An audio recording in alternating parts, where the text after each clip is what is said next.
Always do it on my own, so I gotta get through it. And the only thing I know is to love what I'm doing. Never give up, never slow, till I finally prove it. Never listen to the no's, I just wanna keep moving. Keep my head up when I act, head up, that's a fact. Never looking back, I'ma keep myself on track. Keep my head up, staying strong, always moving on. Feel I don't belong, tell my thoughts to move along. Push myself to be the best, die with no regrets. Live with every breath, see my message start to spread. And I had so many dreams, then you hit your teens. Life ain't really what it seems, try to find out what it means. Always do it on my own, so I gotta get through it. And the only thing I know is to love what I'm doing. Never give up, never slow, till I finally prove it. Never listen to the no's, I just wanna keep moving. Yeah, I put out all this art, it's my only medicine. Yeah, everything I do, I'm just being genuine. Yeah, I'm sick of being screwed, feel my own adrenaline. Yeah, I do just what I do, and I hope you let me in, yeah.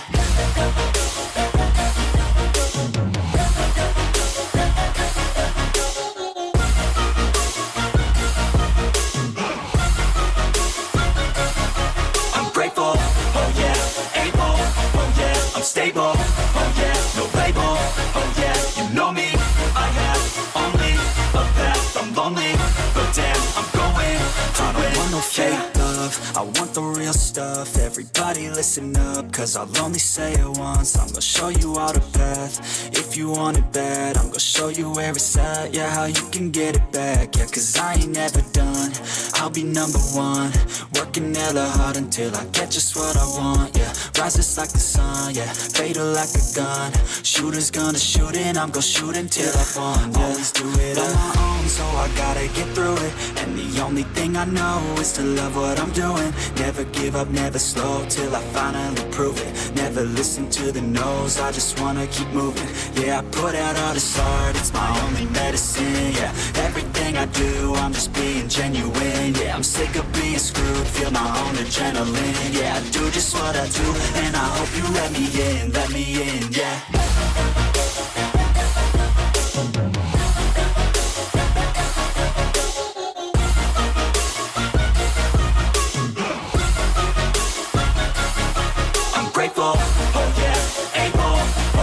Stable, oh yeah, no label, oh yeah, you know me. I have only a path, I'm lonely, but damn, I'm going to win, yeah.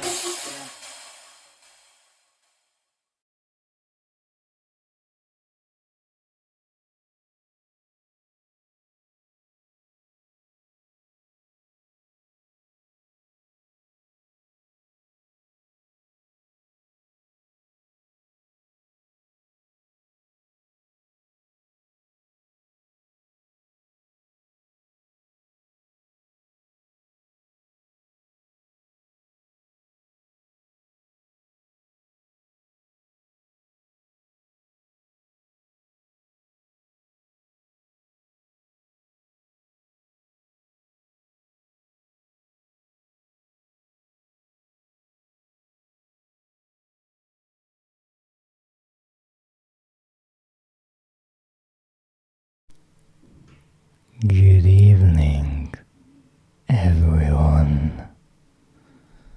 I am the Dreadist, and welcome to my humble abode, the shop of all horror and dread. Please take a seat and enjoy the show, because today we are playing Amnesia, a machine for pigs. Now, before we start, let me explain why I'm replaying this game. However, for that I will need to show you the game itself. So you see, originally I played this game without really taking any trophies into consideration. I just wanted to experience it and understand its story, at least as best as I could. Now, last time I actually finished replaying Amnesia, The Dark Descent. That was my second playthrough of the game on stream, and my goal was to collect every tinderbox in the game, which, let me tell you, was a tedious task that took plenty of time, but I managed to find them all and get the Illuminatus trophy, as you can see. However, that wasn't the only item I was after, because while I was replaying the game, I also were looking for notes. Now, during my initial playthrough of The Dark Descent, I found all notes except for 2. Let me check my notes so I can give you the exact numbers. I found 42 out of the 44. Now, I didn't know which 2 I was missing, and I didn't want to check a guide and spoil where they are. So instead, I just collected them all. And I had to check every corner for the tinderboxes anyways, so finding the notes was the easier part. Especially because I did use some extra information to make the task at hand more manageable, let's say, and not making it so I have to replay the game a number of times. Now, I was looking for the notes for a rather special trophy. One that requires the player to collect all the notes. Now you might be asking, well, why is that special? That is just a standard collectible trophy. Pretty much every game nowadays has at least one of those. And you are right. However, you see, even though I collected all the notes in the game, I did not get the trophy, and that is because this one not only tasks the player with collecting all the notes in Amnesia, The Dark Descent, but in all 3 games. And that is possible because originally the Amnesia games were not released on PlayStation, and when they were ported, they were released in a collection. And so the 3 games, The Dark Descent, its DLC Justin, and the second game, A Machine for Pigs, have a shared trophy list. Now, it is true that, at least as far as I know, they could have made separate trophy lists for the games, but they decided to make it a shared one. And so, to get this specific trophy, I have to find all the notes in all 3 games, and that makes this trophy rather special in my opinion, because it's a trophy that includes multiple games. It's quite a task. Why do you want a machine for pigs? Well, you see, it's a machine for pigs. A machine of pigs would be different. Why do I want a machine of pigs? That's so they can work, obviously. That was, I guess, the plan of the character in the game. But to be perfectly honest, I'm still not sure what the tale of this game is. 25, wow, slow. Wow. Are you by any chance making mockery of the fact that I only stream 3 times a week while a certain other streamer streams every single day? Is that what's happening? So, as I said, I have all the notes in The Dark Descent. Now, I don't have to return to Justin because I already have all the notes in that game as well. And that is because I had to play through that DLC, I think at least 4 times, just to get every ending. And while I was doing that, I looked for the notes, not because of the trophy, but because I was hoping that they could give me a hint with the puzzles, because I was really struggling with one of the puzzles, but I did manage to figure it out after killing some people a number of times. Don't ask how you can kill someone multiple times. It takes practice. So, we don't have to go back to that game. The only one that is remaining is a machine for pigs. Now, Justin had 9 notes, and I have all of them. And the machine for pigs has 44 notes. And we have 39 of them. So we are looking for 5 missing notes. I don't know, who could that crazy person be? Ooh, I don't know. Who could stream every single day? I would say someone whose favorite color is green. Good morning, Furious Potato. How are you doing? How is the morning treating you? Who likes green? Feral. Yeah. Yeah. I guess that's how you can catch Urite. You know, there are those old cartoons where they have a cardboard box propped up with a stick that has a string on it, and you want to put something underneath it as bait to lure the prey in.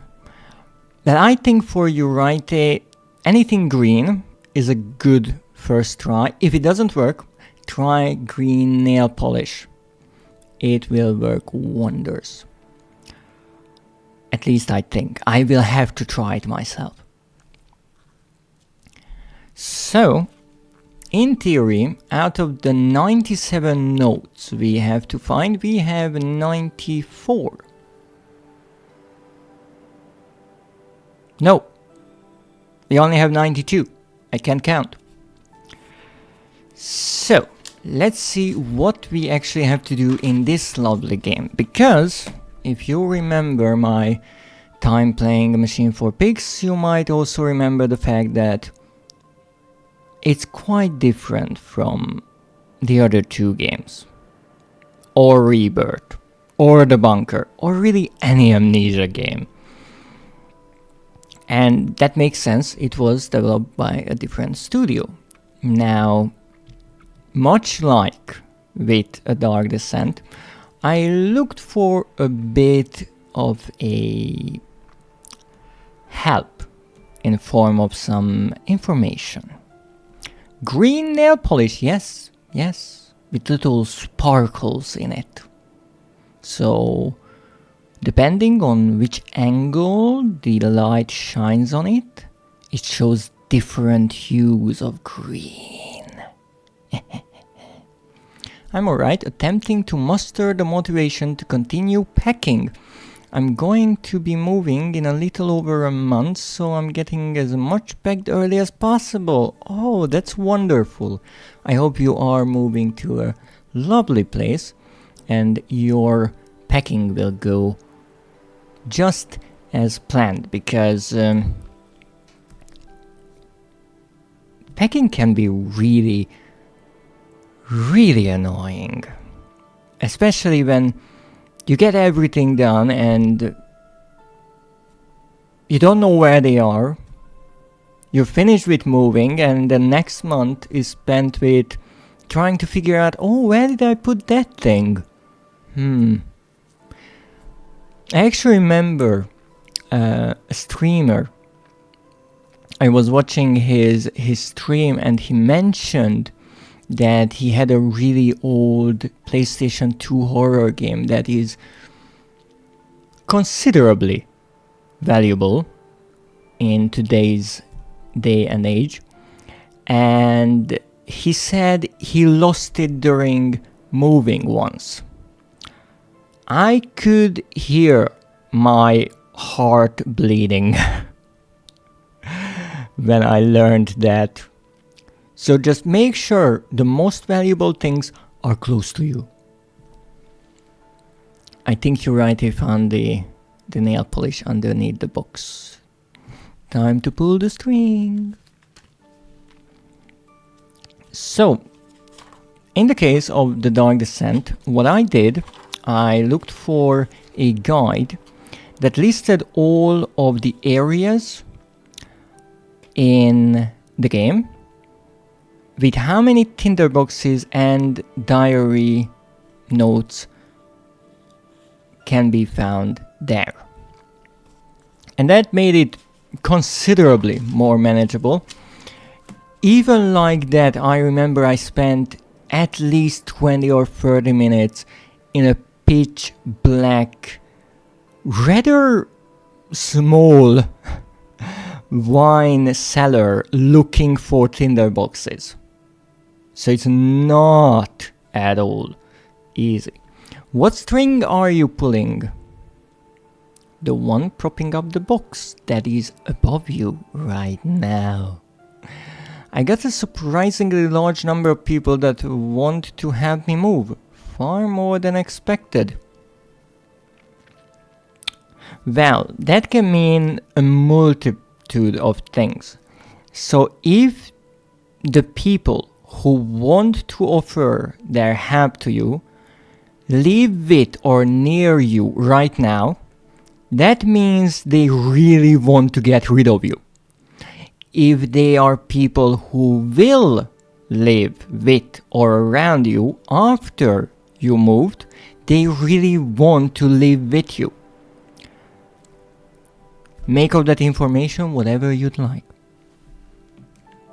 So, much like with that game, I looked up a guide for A Machine for Pigs and I wrote it down in my lovely notebook.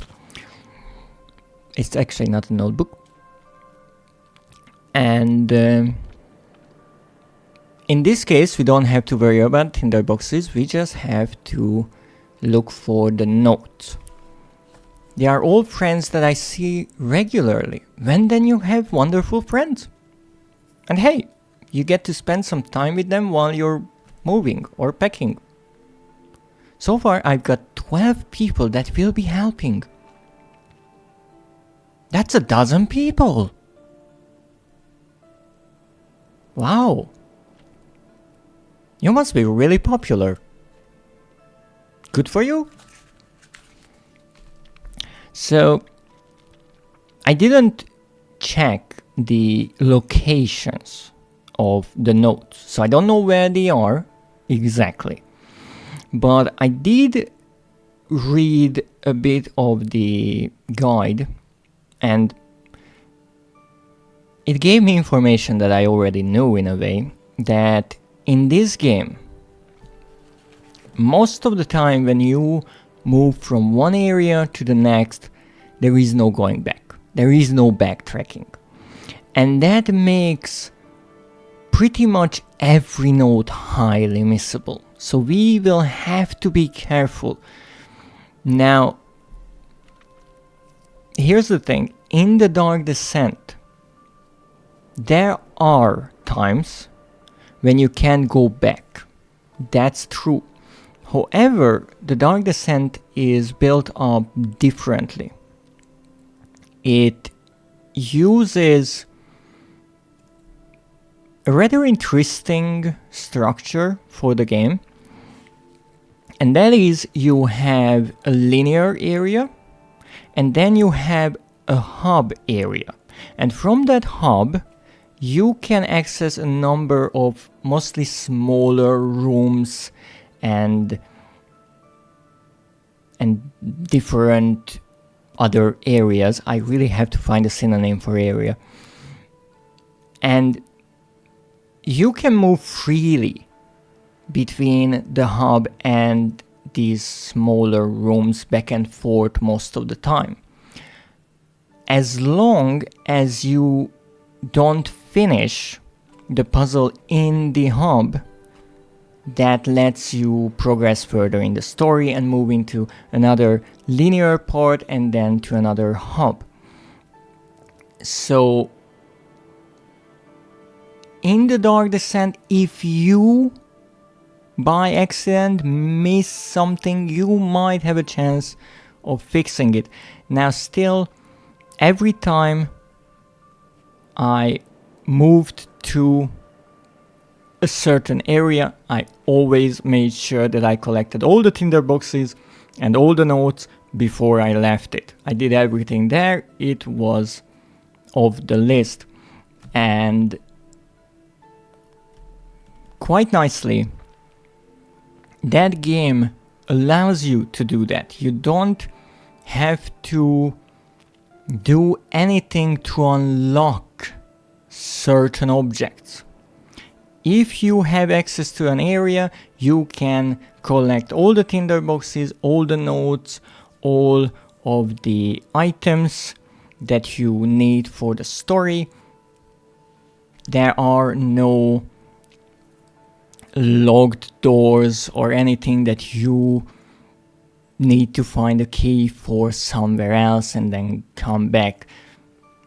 No backtracking is required in a way. It's not a Resident Evil game. Only, as I mentioned, you have to return to the hub to solve the puzzle. Now, with that said, I will try not to mess this up. I have my trusty notes. We are looking for 44 notes, which is still surprising to me because the first Amnesia game has the same amount of notes as A Machine for Pigs.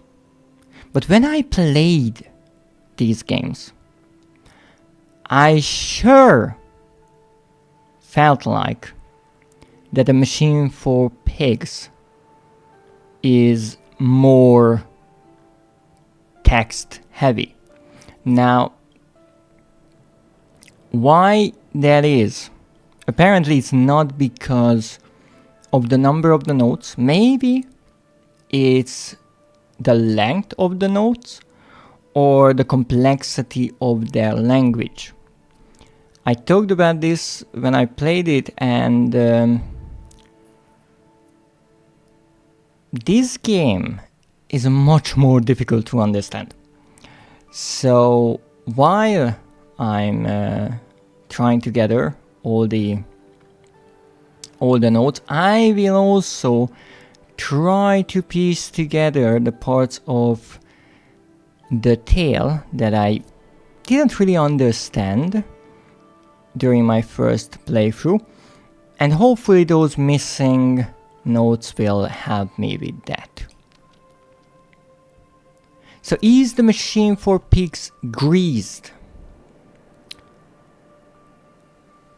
Well, Actually, I do believe there's a note about how it's a self maintaining system, but there's plenty of pig fat around, so I think yes. So the machine is greased with bacon. Gotcha. Partially, I guess. So let's see, a machine for pigs. Piggy, piggy. Now before I actually start, I will check if I can continue instead, because I want to show you something. Look at that piggy, piggy. Now there is a lot of symbolism in the game that still goes over my head. I have to admit that this game's writing style is not as close to my preferred way of writing, so there are a number of instances when I don't fully understand what the developers were going for. But we can continue, and that's great because I can look at all of the notes we already collected. That's a heart, for those who might have not realized. I think pretty much everyone realized the heart. I mean, I have my own emoticon with heart. Well, two. You see them?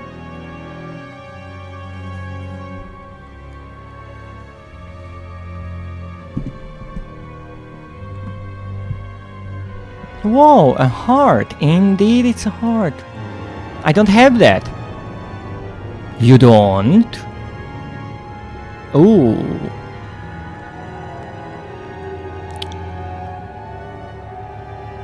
Evil. You evil.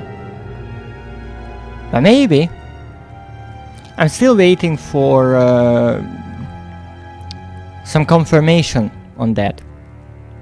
Yes, you're evil. Alright. You created me to save the world. Yes. I really do not care. Friend. So, here we have the journal.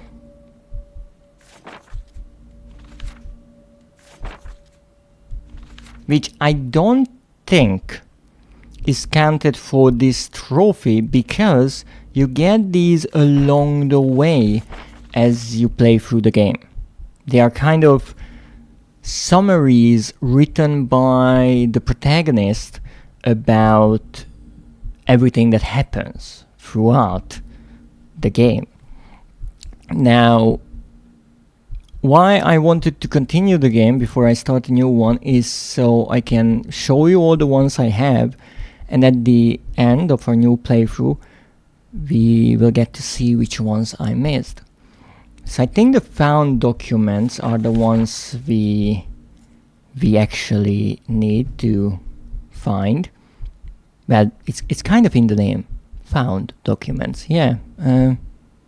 They didn't really hide that. So we have 1, 2, 3, 4, 5, 6, 7, 8, 9, 10, 11, 12, exactly a dozen on a page. This will be 24. This will be 36, 37, 38, and 39. And that's how many we have. So we are missing 5, and those would be on this page. Well, not necessarily on this page, because you see, I think they are in some sort of an order. Not chronological, I feel like. So there is either a specific order to them, or it's whatever order you pick them up in. But now we know which ones we actually gathered, and now we can exit and start a new run. And speaking of running. I won't be doing that much in this game because, to be perfectly honest, as much as this game is good at building a creepy atmosphere in the beginning, it's not that scary in my opinion. But I do know that Uraite was speedrunning a game just the other day. So how did the de-rusting go, if I can ask? Did you get to your personal best? I got a world record! Ooh!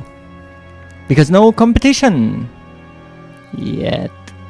Can I ask what the new world record time is?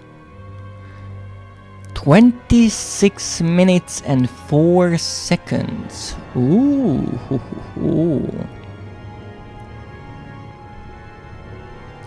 So that's the time to beat. Shit run! So you got a new personal best in a run that you deem to be terrible.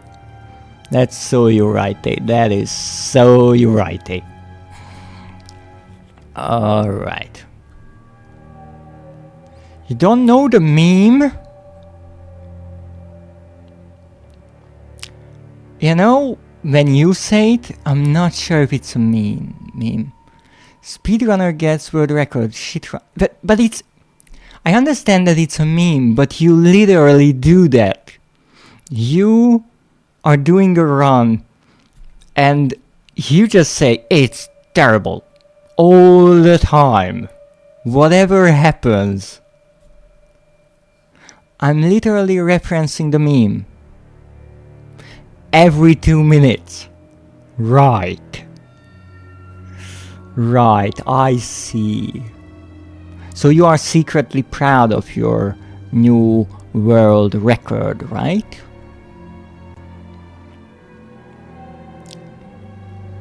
While you hold it. No, you're not. You see? I guess that's just another meme.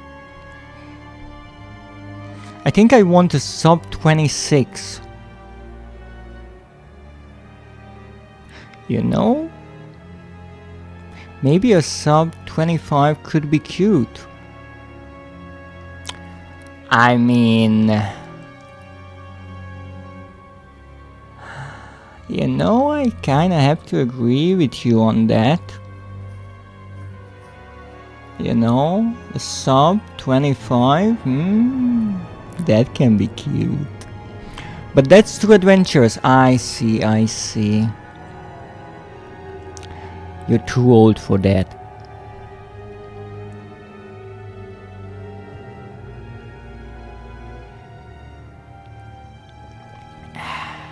Now, let's start this game.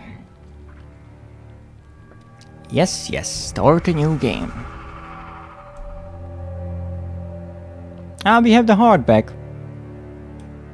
I wonder if it's a pig's heart. A pig heart is rather similar to a human heart.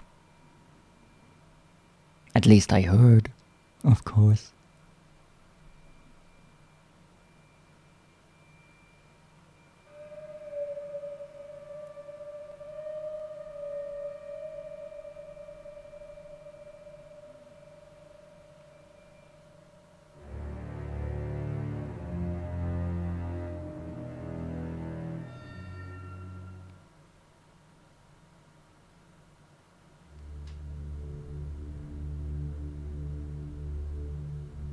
It's dark. It's really dark. He who makes a beast of himself removes himself from the pain of being human. Dr. Samuel Johnson. Daddy, Daddy, please don't kill me.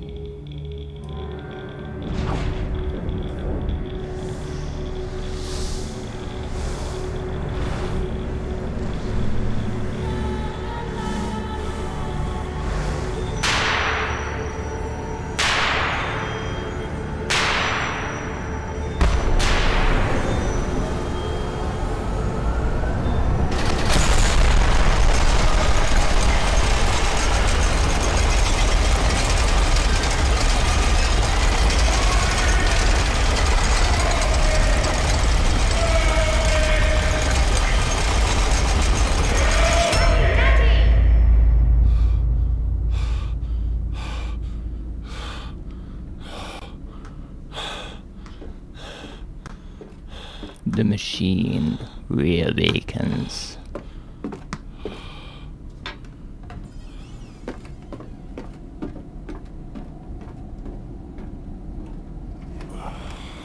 Crazy night? Yep, it really seems like that.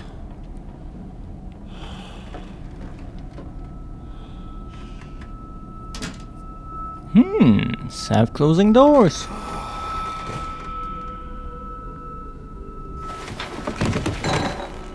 All right.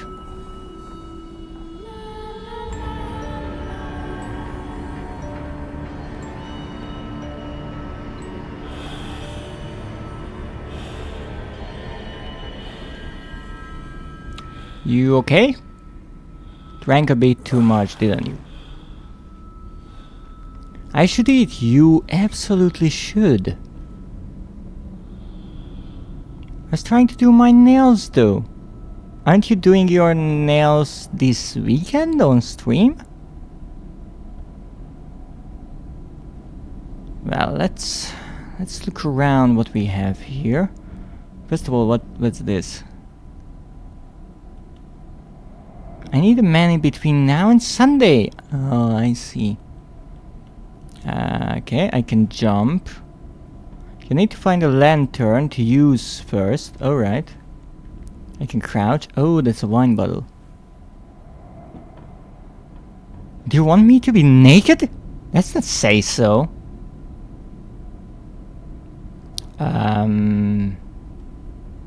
You're not on your stream. You don't have to be say so. Wine and books. Oh. And the lamp. Ooh. I wonder if a genie would pop out of it if I rubbed it.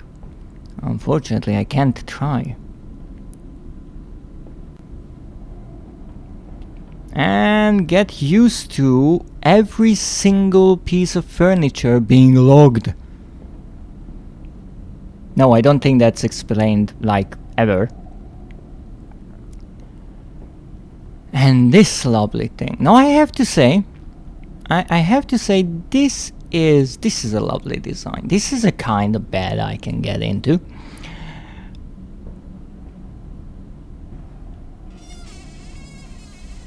It's a bit odd at first, but it has its purposes, you know. If you close the door, as such, it keeps the giant mosquitoes out, right? Now, actually, the game kind of explains why these cages are atop the beds.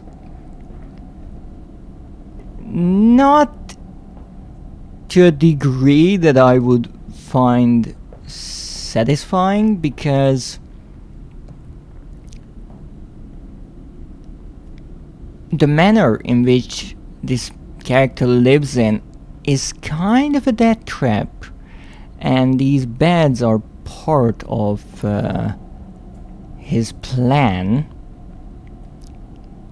Though I'm not sure why he himself would sleep in one of these, but hey, if you put all the murdering aside, there's plenty of fun to be had in such a bed. Now let's see what we have here. Now in this mention one area we should find 5 notes, and I guess this is one. So we write one down. In my dreams I see a man dressed in jaguar skins and feathered like a blooded saint. Now, as far as I understand, the main character, whose name I completely forgot, went to Mexico, and this might be a reference to that. Now, this is June the 24th, 1899. That is important, 1899, because the game ends on, I do believe, New Year's Day, the turn of the century. What came from the heart lubricated us. Now that's one strange way to say being covered in blood. It crushed evil under its tread and liberated us all. Now, this is interesting. I think there was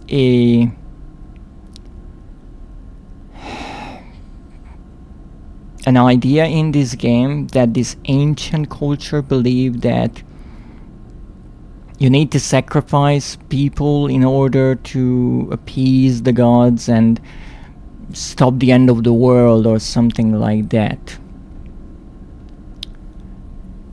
Now I will have to look up some of the words here because I try to pronounce them somewhat correctly. So let's see the ones I don't know.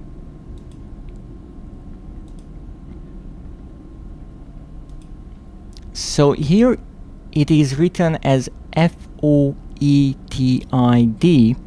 That is the British spelling of fetid. And in British it would be feted. In British, obviously it's a different pronunciation. In the American English that I try to use, it is fetid. And that means having a heavy, offensive smell. The fetid heat of the jungle mirrored somewhere behind my forehead. My temple pounds. The blood boils in my skull. It feels as if there is something alive there. A rat. A damn rat gnawing through my brains, eating its way out into the world. Wow. I heard from my kin that they can live in really curious places. This is a new one. Even the laudanum will not quell its endless hunger. I hear my children playing in the attic, but it fills me with terror, not love. What desperate thoughts are these? So this is interesting. Again, understanding these notes is a bit tricky, at least to me, because for example in this one, what is happening in the dreams and what is happening in the real world kind of blur together, because it starts with "in my dreams"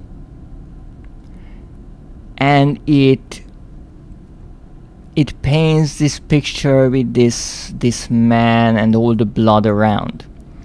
And then there is the part about him having a headache, which might be in the real world. However, I'm not sure. Now there is a sentence that kind of connects the two. The fetid heat of the jungle mirrored somewhere behind my forehead. So that might be a sentence that takes the dream and the heat of the jungle and draws a comparison with what he is feeling in his head, which is in the real world. Or all of that is just part of the dream.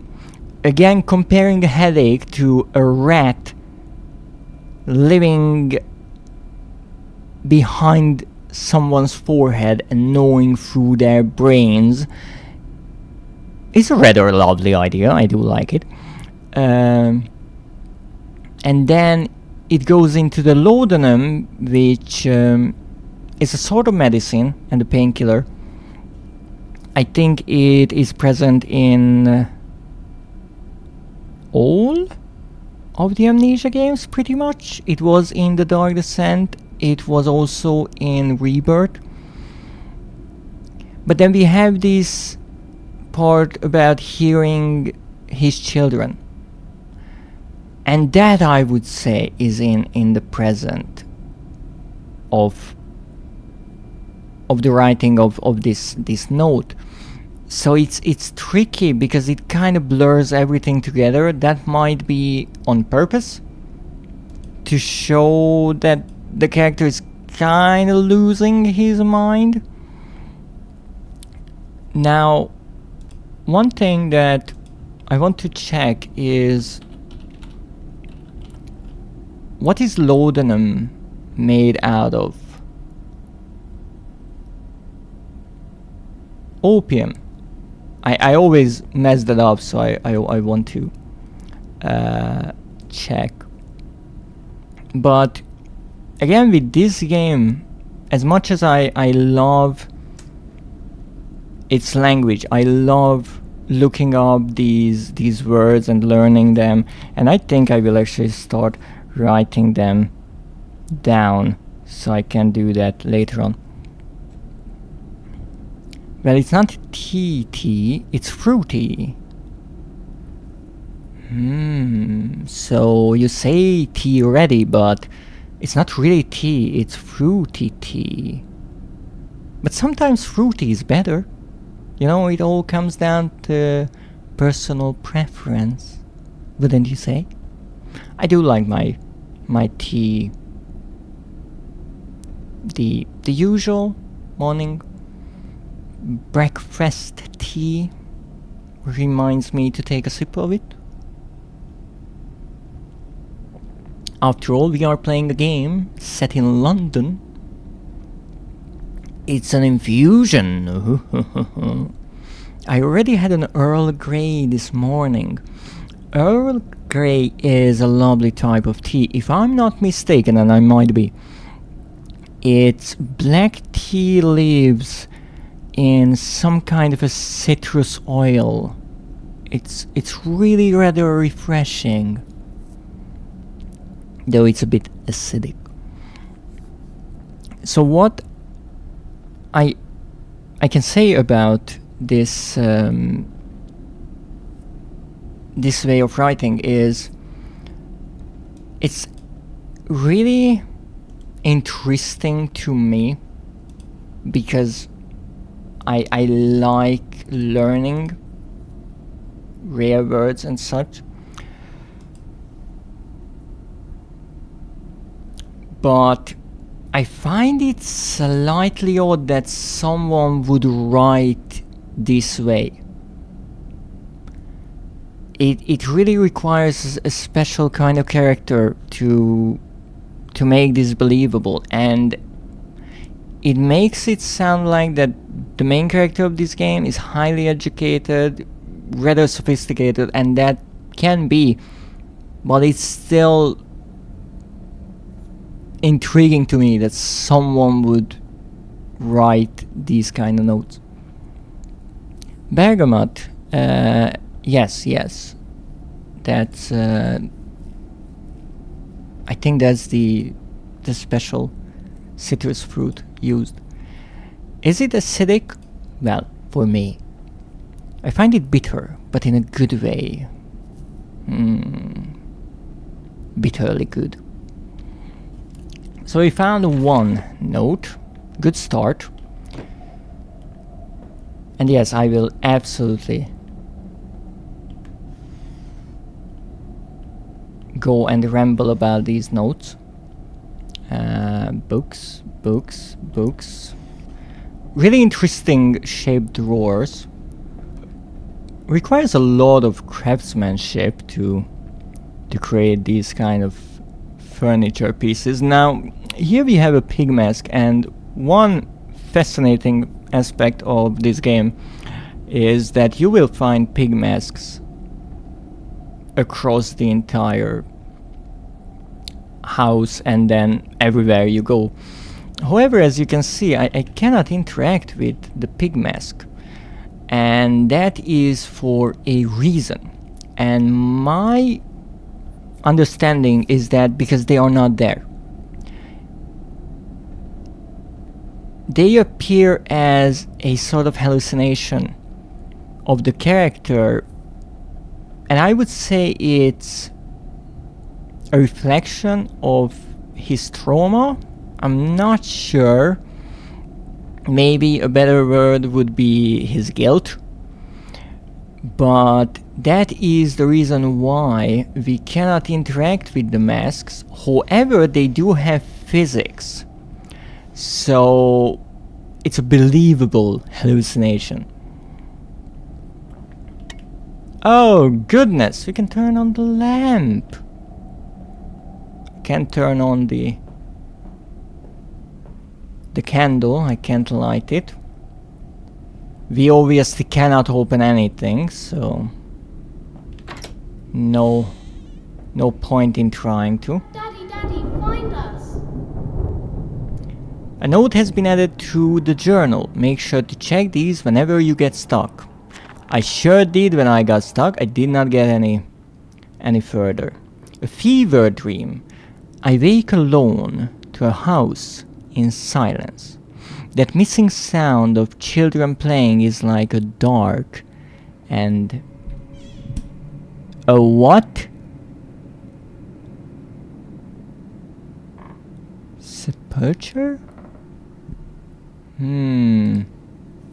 I do remember that word. But I have to say I do not remember it. Oh yeah, there was a song that used this word once. What was it? Let me think for a moment.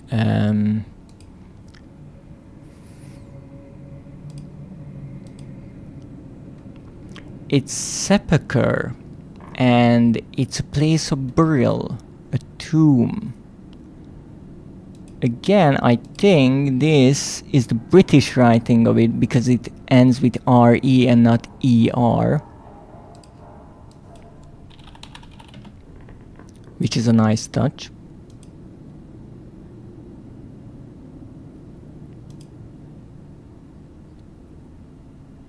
And the word, the adjective, is fecund, which is fruitful in offspring or vegetation.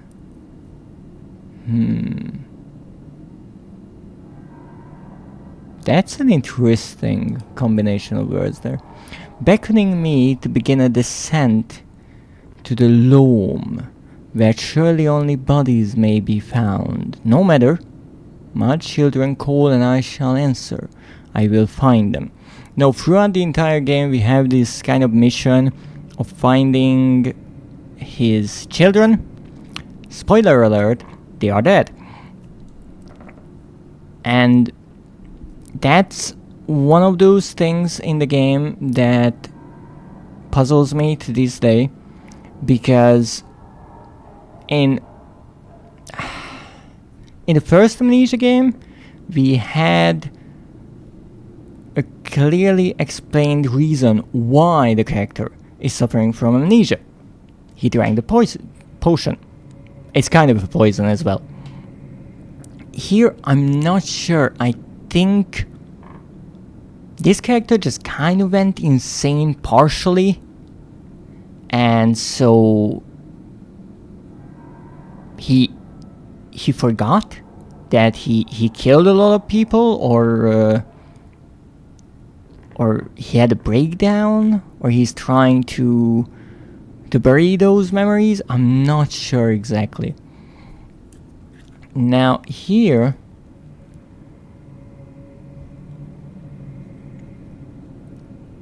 my trouble is, oh my god, I love having breakdowns, slay.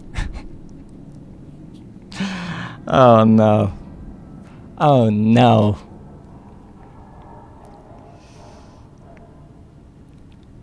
Breakdowns are,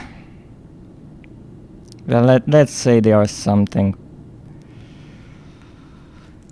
I don't think they require my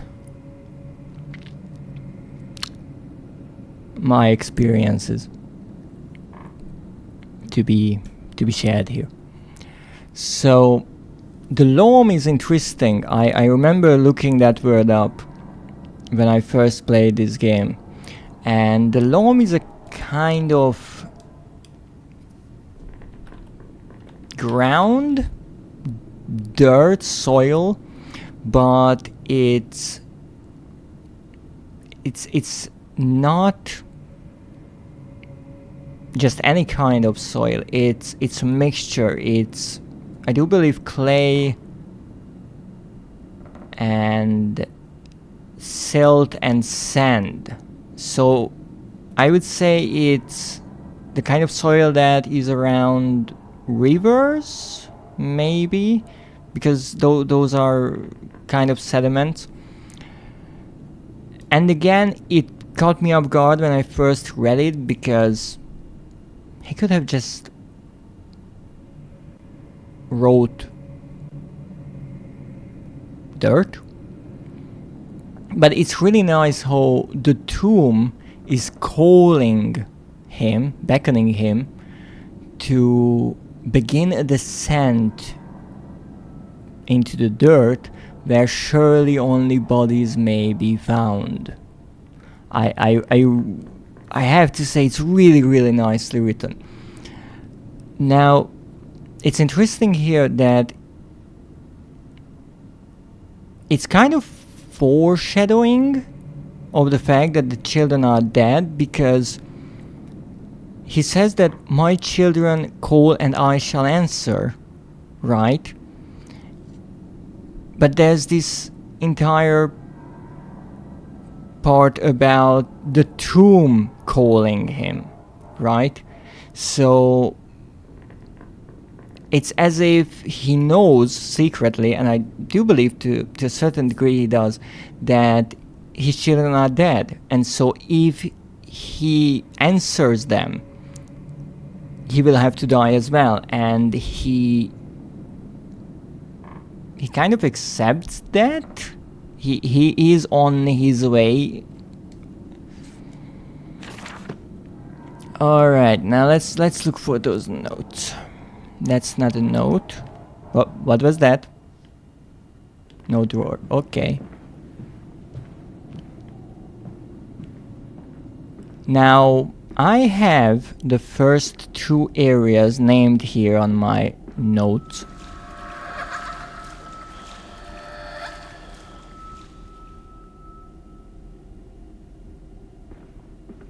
Okay.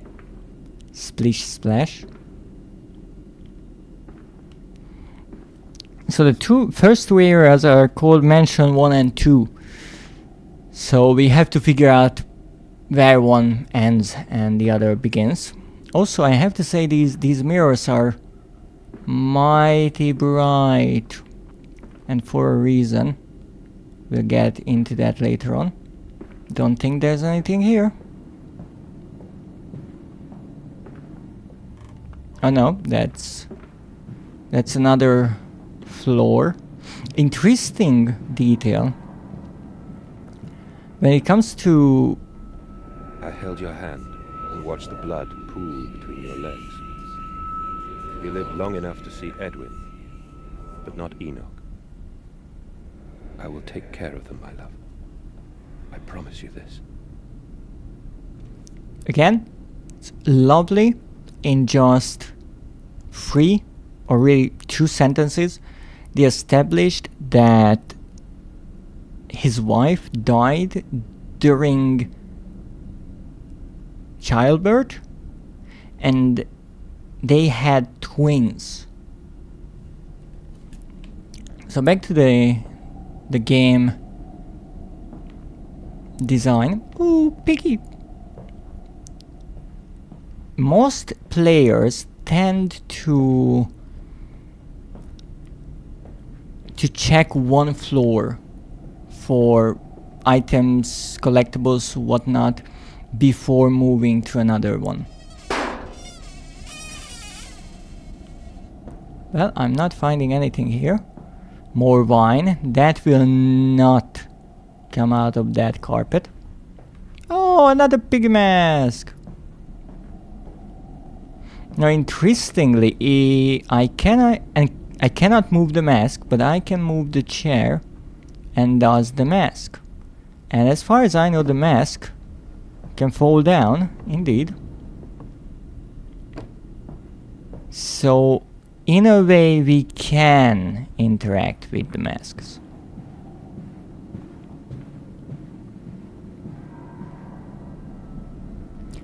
So there is a room here, but there is a window here, and there is a room here. This house has a mighty interesting shape. Welcome in, Zeph. How are you doing today? Well, it seems I have nowhere else to go. If there is a staircase leading to the first floor, I think that is behind this door. So, we are going up and descending. Papa, this way. Oh, a ball.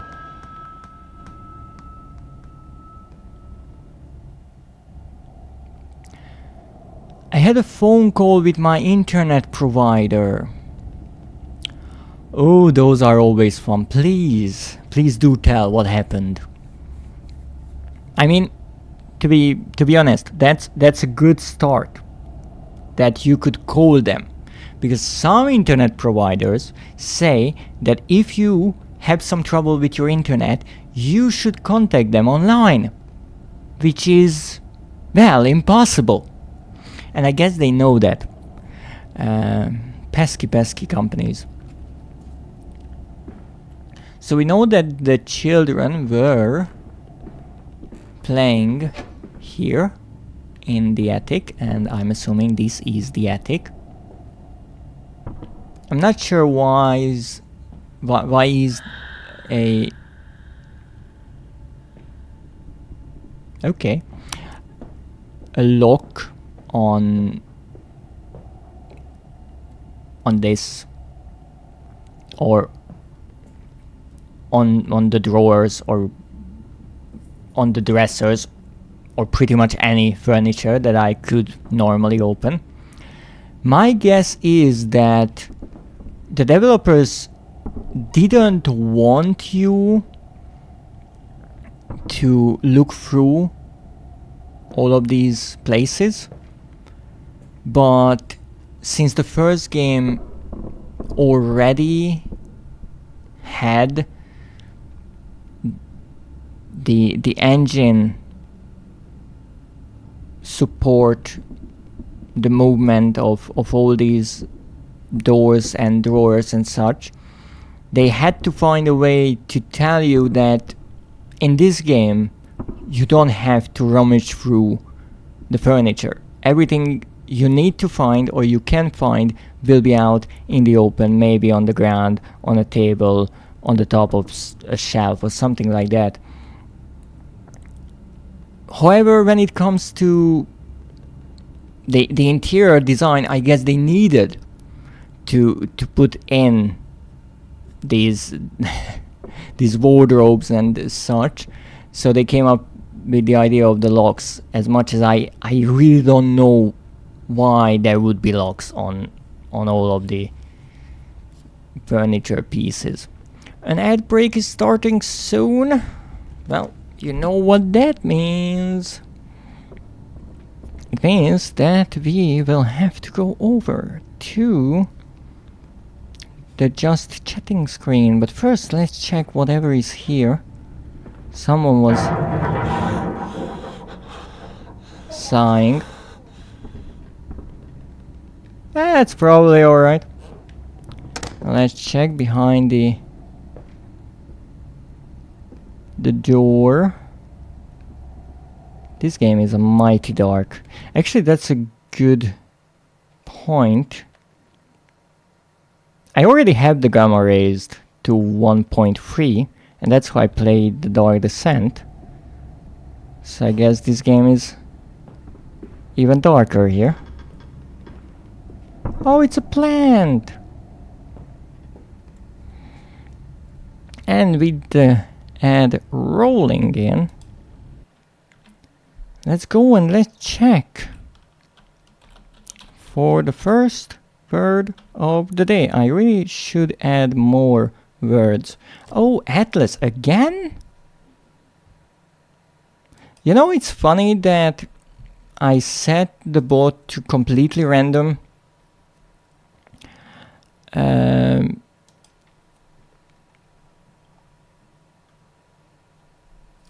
Mode when it comes to fetching these words, and somehow it can still get the same results. That's interesting. Even though the list is much longer. Just so random. Haha, got him. Wow. So what is Atlas? Now I said before that Atlas, but first it is a collection of maps and such in a book.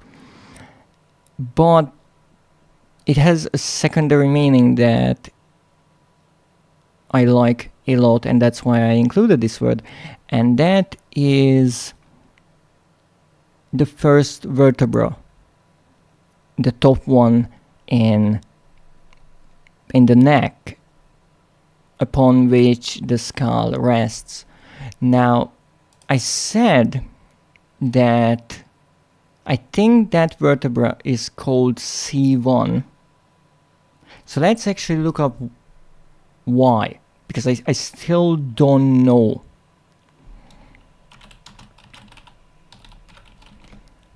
Maybe I'm completely off here, because there are three,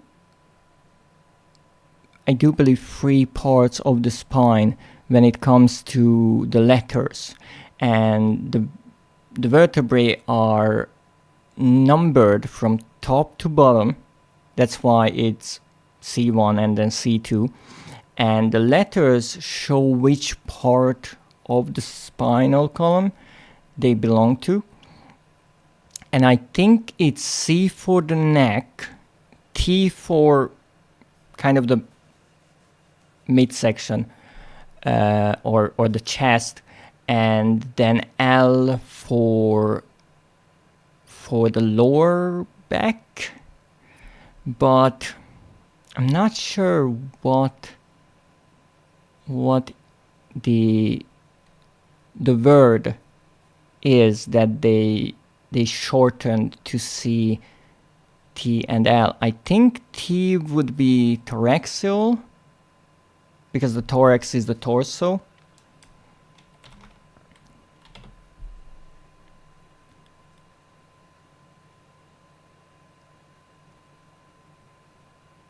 And C, L is lumbar, I think. And this is the cervical.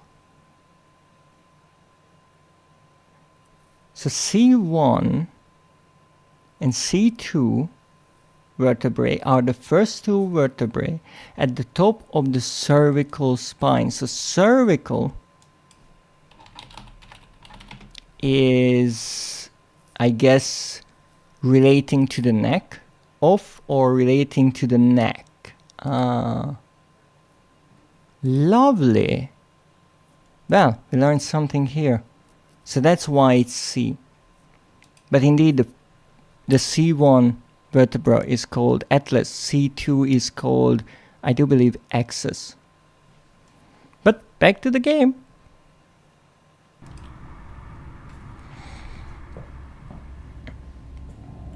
A plant. Another plant. Calm down. Oh, it's closed. Attics and nurseries. But they slept in the attic when they were babes in arms, and perhaps they have hidden there now. I remember I insisted upon it, midway between my bedroom and my office. Now already I'm a bit confused why, when they were babes in arms, so I'm assuming really small, why they slept in the attic when, you know, there is this huge mansion. But maybe it's it's because of all the parties that were taking place on the lower floors, but I'm not sure for how long he's been hosting these parties. So what he did, as far as I remember, is he invited the rich and famous people, and everyone got drunk, and then they were tossed into the machine and, well, turned into meat. But I don't think that he's been doing that for this long. Again, I'm not sure how old the kids are or supposed to be at this point. And perhaps they have hidden there now. Alright, so again, he's in this delusion that he's looking for his children. And because he is hearing all these things, he's assuming that they are in the attic. I remember I insisted upon it midway between my bedroom and my office. Now I'm not sure what this means, to be perfectly honest. What did he insist upon? That they should sleep in the attic?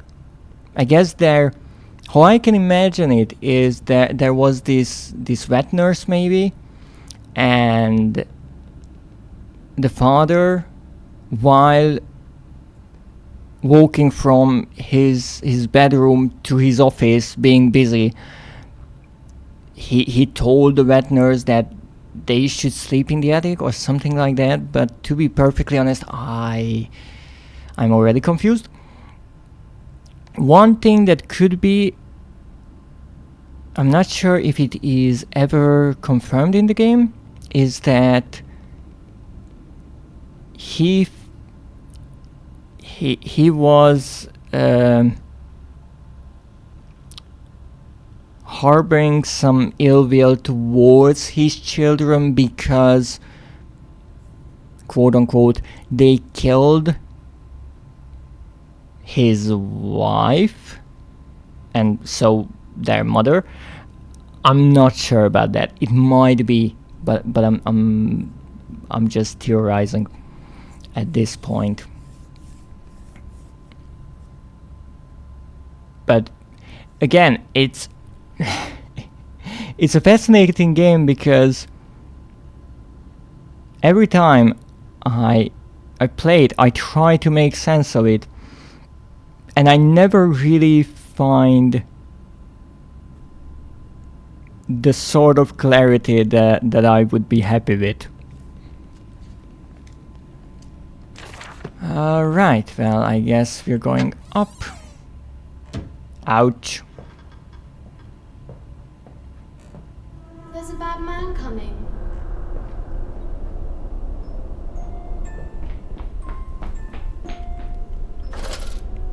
Have the lamp! And in this game, an absolutely lovely feature is the fact that the lamp cannot run out of oil because it doesn't use oil.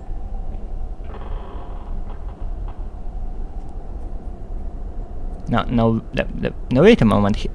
I'm no engineer by any means, but those are hinges, right? And those are hinges. That would mean that you can open this window in two parts, and that also is somewhat supported by the fact that there are two knobs you can grab here. And I'm assuming that this window would be split in the middle. So why is it screwed together? Okay. This feels more like a prison. Not just the attic, this entire place, but also that is an absolutely terrible idea. What is that? Is that wood and candles on top of it? It's a bloody miracle this whole house didn't burn down. At least yet.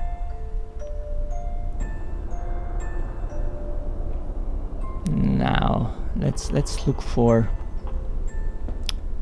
my pumpkin again, being used as decoration.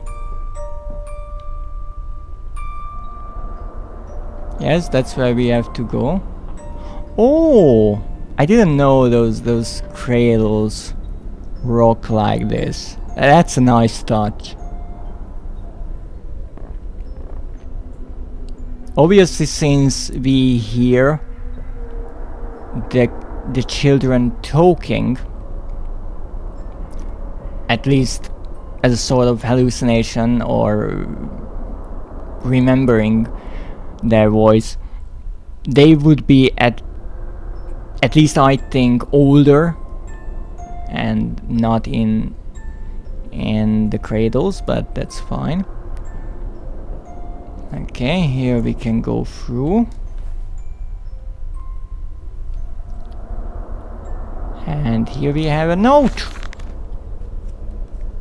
That's number 2. Edwin and Enoch's diary, October 11th, 1899. So they were writing, which I would say happens a bit later. So they have to be a few years old. Also, why I'm reading so slowly is partially because the text is extremely tiny for me. Daddy says there won't be a Christmas this year. He's much too busy. Nanny, so there was a nanny, okay. Nanny says we must not disturb him. He is ever so busy. He is gone for work before she wakes us, and often we are asleep before he returns. So the character works through the entire day. We found a bird in the garden with a broken wing. We gave it to Nanny, who said it was a filthy thing and hit it with a rolling pin.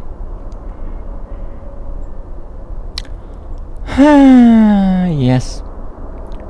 It's important to teach the children compassion. Later, we crept downstairs to bury the body when everyone was asleep. There was a pig in the garden. We heard it snuffling about. Then Daddy came and said we had to come inside straight away. He was furious, but we think he'd been crying again. So the crying part is about his depression. The pig is probably not a real pig, but one of the pigmen we'll see later on. And yes, this is rather disturbing. So that's another note.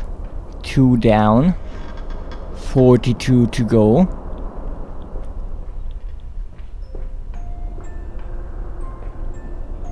Now, where can I actually move? I think here. Yes, we can move this. What is that? Bird brand. Yeah, well, that's a bird, alright, but those are Chinese characters?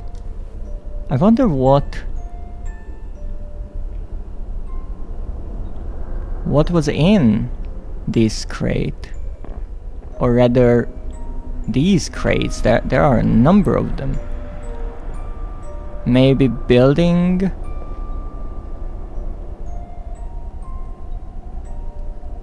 tools, or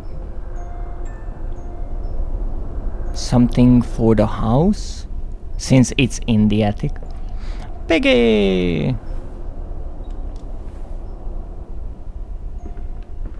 We're hiding, Daddy. Yes, yes. Oh, also, this is terrible.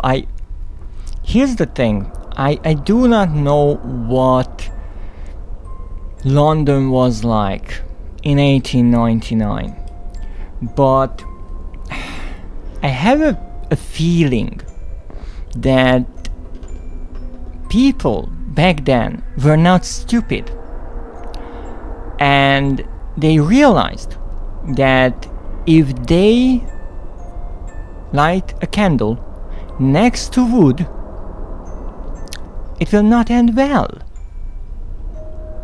And the other thing is, even if they didn't realize that, after setting enough houses on fire, they would learn. So I cannot imagine how this can be possible. Also, Piggy.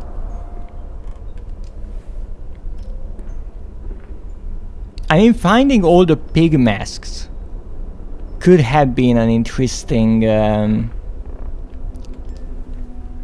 trophy and collectible, since it's unique to the game. But unfortunately, that is not a real collectible as far as I know, since you can't even interact with them. Okay, here we are. Yeah, put a lock on it. Why not? Yes, the cradles are now stopped. I still don't know what's producing the song. I remember when I first played this game, I went back and forth just to find the music box. I don't think it's this. Is it rotating? I don't think so. Is there a note somewhere here? Yes, here we have animals. Lovely. There's a book there, but I can't do anything with it. So this is a lovely house. As you can see, we have tigers, I think, a monkey, an elephant, a zebra, giraffe. I'm really not sure what that is. And a lion. That's an interesting household.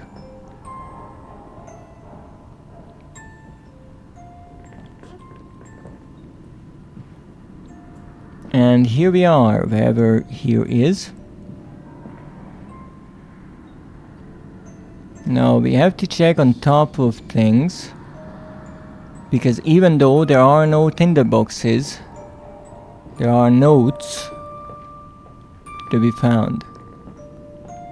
Where is that darn thing? Again, I would assume that I have to follow the music box, or rather the song, but it doesn't seem like that's the case. Look at that! Meh. Nah. I don't know how I opened two of the drawers. I'm just that good. I want the bottom one. I want the bottom! You know, that might sound unsay so, out of context, but I do stand by it. Literally, how much wine do you need? Okay, so you're telling me that in this entire room there is nothing. Okay, is there a switch? A secret or something that I'm missing here? No. This game is a nightmare for collecting, because things are not evenly spaced. They are just scattered around on a rather large map. And so there are a number of rooms with nothing inside, and a number of rooms you can't even access. And this is a nightmare to heat. Just saying. Like, do you know how much the heating would cost to heat up this huge interior?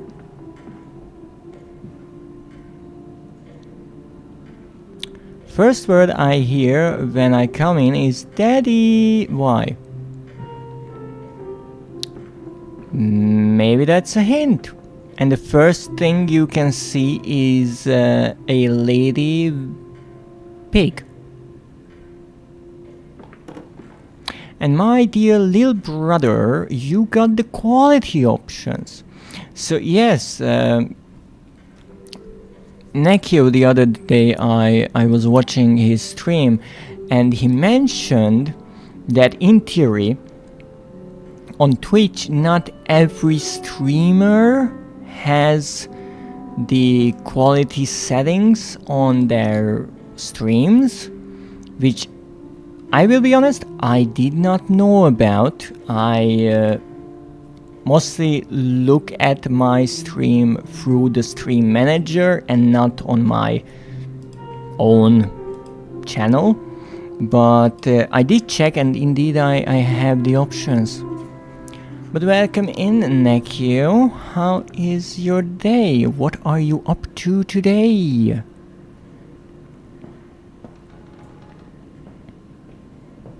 Wow, what a lovely painting. Where are my notes? Big mask. And a vase. With horses? Yeah, call them horses. Yeah, I think this is the temple that the character visited in Mexico, and that I'm assuming is the map. Back from the gym, went to car assurance. I'm finally eating. I'm good. Yeah.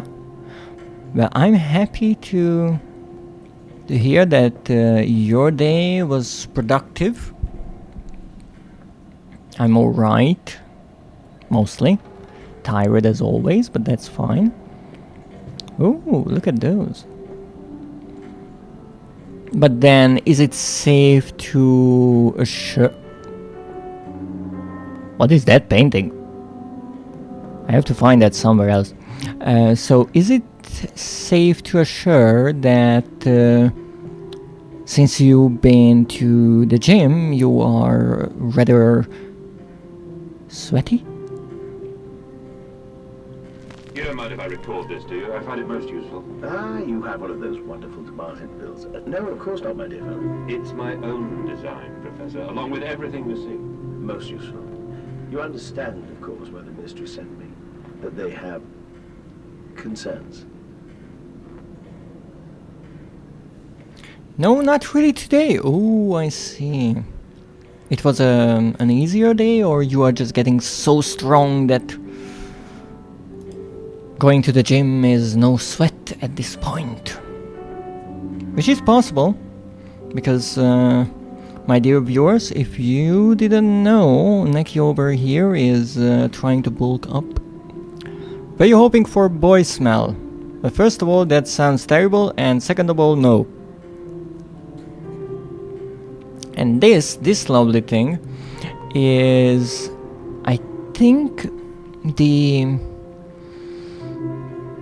ancestor of sorts of the gramophone, but this, instead of a vinyl record, used a cylinder that you can see there, and that cylinder was coated, and you had a recording head and a player head, and how it worked is if you had the recording head in this contraption and you towed into it, into this cone, then it carved the recording into this cylinder, into its surface, and then you switched it to the player head and then it played it back through the same cone. It's brilliant, really.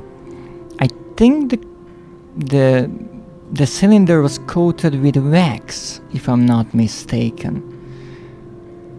I guess since it's been hours. Sweat's gone. I see.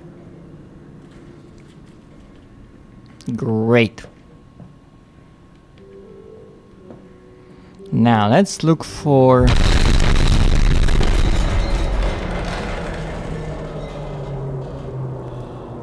Don't worry, that was just the machine trying to start up. Happens.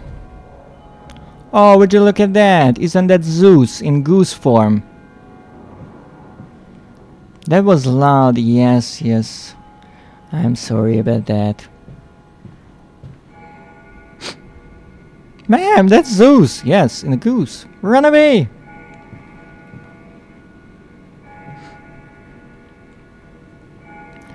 What the hell? That's house in Japan? No, it's in London. That's just a ginormous machine. Also, who's booping my nose? Ah, Nekio. Alright, he's not sweaty, so you may proceed. He's gonna make you pregnant and not pay child support. I don't know if the myths ever mentioned child support, but yes, indeed, Zeus was quite the character. In all kinds of forms. Though I have to say that he must have been quite the charmer, because imagine that a goose appears and he's so charming that you have some fun with him. Even with the sweat, you'd let me boop you. No, I would not. Why do you think I asked? Nah, stop it. Look at this. It's a big mask. And a rifle. That would come in handy. Now. Oh, that's open. Lovely.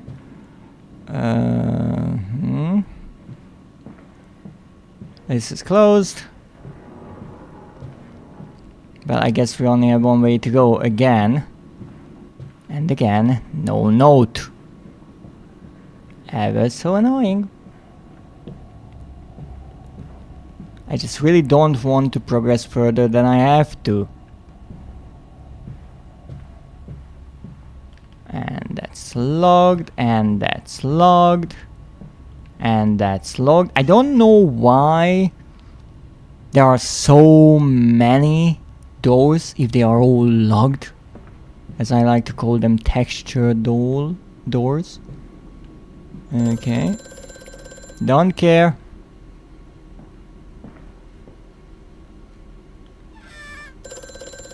Shut up. I guess this is our office. Ha. November 7th, 1898, so this is a year older. The bank is refusing credit. The ignorant swine. Now, swine would be a slang term, I think, back in the day. Meaning something along the line of bastards. But I'm curious, what is the definition? I don't know, and it's always funny to me to see how dictionaries define something questionable in a professional way. So the definition is a contemptible person.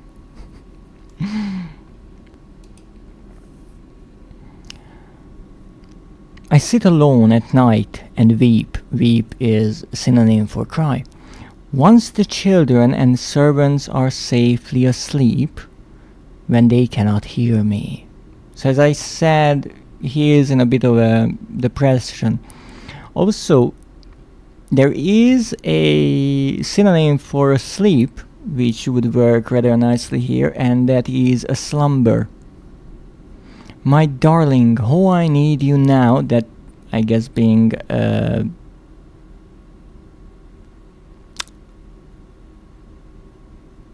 his wife. Could they use swan because of the ugly duckling? The knife is the right English name.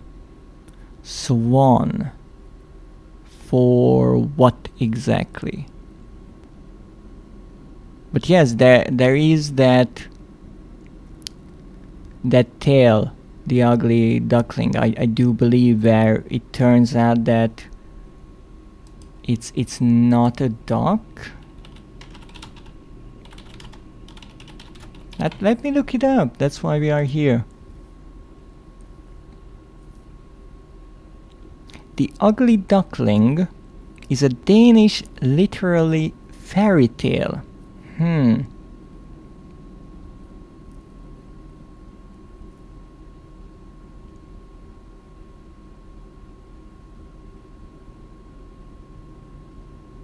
Indeed.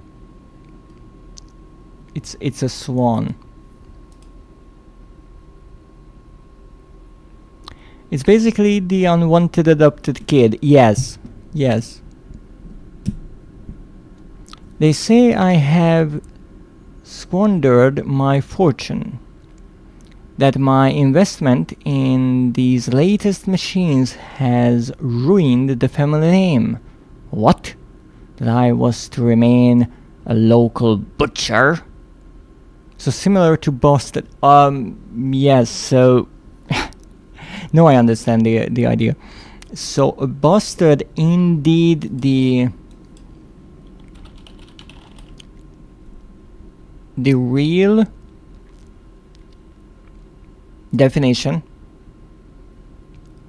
would be, as the dictionary says, a child born to parents who are not married to each other. So sometimes out of affairs and such. But in a broader sense, I think it is a derogatory term for anyone you dislike. And I think here the swine is the same. So it could be a number of other words. I'm not sure what would be fitting to the time period, but I guess they could have said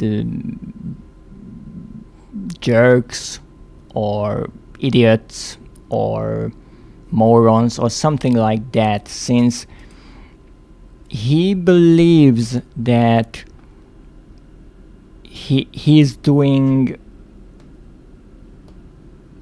a service to the community, that he is building a better future with his investments and inventions. And here, as he says, most of the people don't really believe in his vision, that he is trying to turn his local butchery into this mechanical wonder. Also, swine equals pig equals dirty. Bastard equals no marriage equals dirty. In a way, yes, I guess people could say that. It's again interesting in language. Most of the swear words show you an insight into the value system of the people who speak that language, because people will call each other what they deem to be lowly, to be dirty or stupid or something like that. So something that they find unwanted in a way. So here, yes, a pig is dirty. Being dirty is a bad trait, so they use that as a swear word. It's rather interesting, because just the other day I was watching Urites stream, and and the topic of Spanish swear words came up because he speaks Spanish, and so I looked it up, and it was rather interesting there how in the Spanish language there are many comparisons with certain animals, and well, based on the article. So something like, if you want to call someone stupid, you would compare them to a donkey, because apparently a donkey is stupid. So again, it's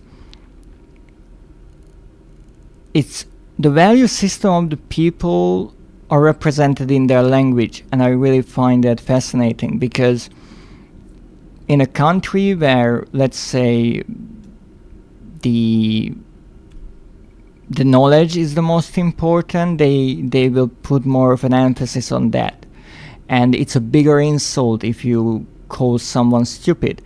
If the physical appearance is important, that will be a thing, and I find that interesting to see in different languages. I do speak Spanish. I am Spanish. Well, I wasn't wrong then. Though I read one that I wanted to ask you. And again, I don't speak Spanish, so I didn't really read the Spanish part. I just read the translation. And it's interesting because when you talk about swear words, you can't translate them one-to-one, because it doesn't work. You have to find a swear word in, let's say, English that kind of carries the same meaning, but most of the time you can't find an exact one. And there was one that I really found fascinating, where in theory there is, in Spanish, it's not even a swear word, it's pretty much a whole sentence, where you call someone ugly by saying that they would make an onion cry. And I'm not sure if that's real or not, but I find that brilliant. That is not an insult, that's a roast in itself. And again, I love learning about different languages and their ideas and bringing it to English, because I find it fascinating. And not common, but yeah. Again, I'm sure it's... most of these articles work with cherry picking because you want to find the most fun ones, or the ones you can even translate. Because in many ways, to understand the culture of a country, to really understand their language, you have to understand how they work, how they think. And so, for example, in Japanese, you can insult someone by using the wrong suffix. So let's say, this will be just an example because I do not know. But let's say you call people kun most of the time, or san. San is the kind of go-to. So dread san would be the go-to kind of person you talk to. You don't really know, it's not your friend, but it's not someone who is in a higher position than you are, because in work it's a completely different thing. And with teachers you say sama or sensei. And so if you use the wrong one, because let's say you're not Japanese and you just confuse them, or you don't understand the difference, if you say san instead of sensei, that is disrespectful, because in a really subtle way you are telling them that they are not good enough to be a teacher or something like that. And in anime, that is sometimes a concern of people who watch these shows, that if you translate the Japanese text, you cannot put this into English because it doesn't work. You don't use suffixes in English, so how do you do that? Because you can try with something like you go from Mr. Dread to Dready or something to show that you are being disrespectful or being too what would be the right word, too direct. But again, English speakers most of the time won't understand that in Japan it's really important, because the entire culture is built on these rather rigid ideas. And that's why in most cases I just say leave the sun, the summer and all that, because you can't translate them. If someone is curious about that culture, they will have to learn at least the suffixes. And in a way, watching anime or movies or anything is good, because you see the suffixes in action, you see how people use them, and so you will start to understand the nuance that these little tidbits carry. But let me see, Dread-chan. It's a good question. Again, when I once read, I thought that Kun was a male friend and Chan was a female friend. Because if you look for articles in English, they will really try to simplify it so you understand, but that doesn't work, because Chan, as far as I know, can mean that someone is a really close friend, as far as I know. So it's not gender specific, and so someone who really knows Japanese maybe can pick up on the exact connotation of these. I'm not sure what that even would mean in this context. Yes, son would be base respect. You're basically not seeing them as a mentor or someone above you or with more knowledge than you, but as a peer. Exactly. So that's the thing. As you said, that's the implication. And in English, if you just say sir and remove the sir, I don't think people will notice that much. If you watch a movie and they always say Mr. Thompson, and then once one of the kids just says Thompson, it's still the last name. And I'm pretty sure a large majority of the viewers, the audience, wouldn't even notice it, because it's just a missing part. But I guess in Japanese, it's not only that they are kind of hyper-focused on these things, but it's not just something missing. It's something changed. Something was added that shouldn't be there. And so it's more obvious. And I do remember one anime that I watched with dubs, which is rare, but the dubbed version was actually rather good. And there was this man who was catcalling a lady. And in the Japanese version, they used Chan for that. And in the English translation, they rather cleverly had the name and then said baby. So it kind of brought over the message. It was still not the same, but I like that they tried. Or nicknames, yes. Oh, yes. I do not like nicknames. I know a case in a video game in which this is used in a positive manner, and the translation is so bad because they couldn't keep it together. Kun can also be used with female peers. Yeah, that's where I just get lost.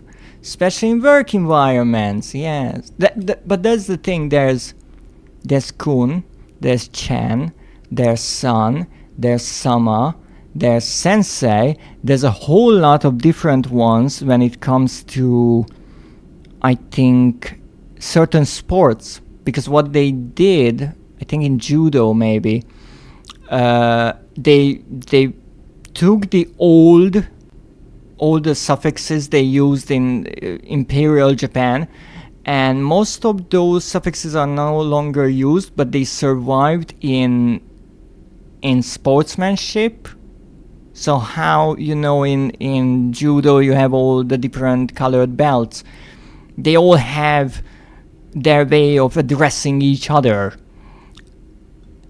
I have no clue about those. I never even looked into those because, as far as I understand, in everyday life you would never use them. Bochan, Oyu, Oyi. There are so many. Yes, it's in a way. No, I'm going to make an idiot out of myself. There is that word that comes up so many times in the Yakuza games, and I heard so many times because I watched Uraite play them, which I think in English gets a translation of like brother or something. What was it? Aniki, yes. And again, I did not look into it.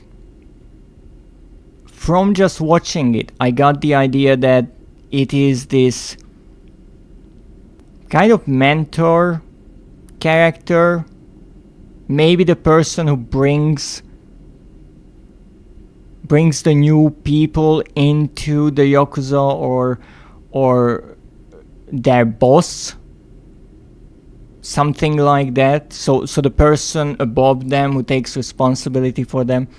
But again, it's interesting because Yakuza, as the game title says, is quite a special community, and it has this really strict Japanese kind of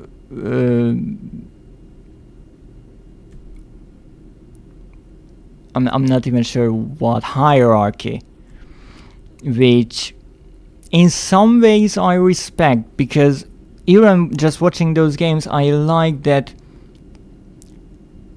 at least the people within their own family don't try to ruin each other as much as that, you know, after a while that goes all out the window. But it's an interesting peek into that world. And it is like you're close and see them as a peer, but higher than you, sorta, kinda. That's what I love. Even people who know it will just be like, sorta, kinda, it cannot be really put into words in English. You just have to know it.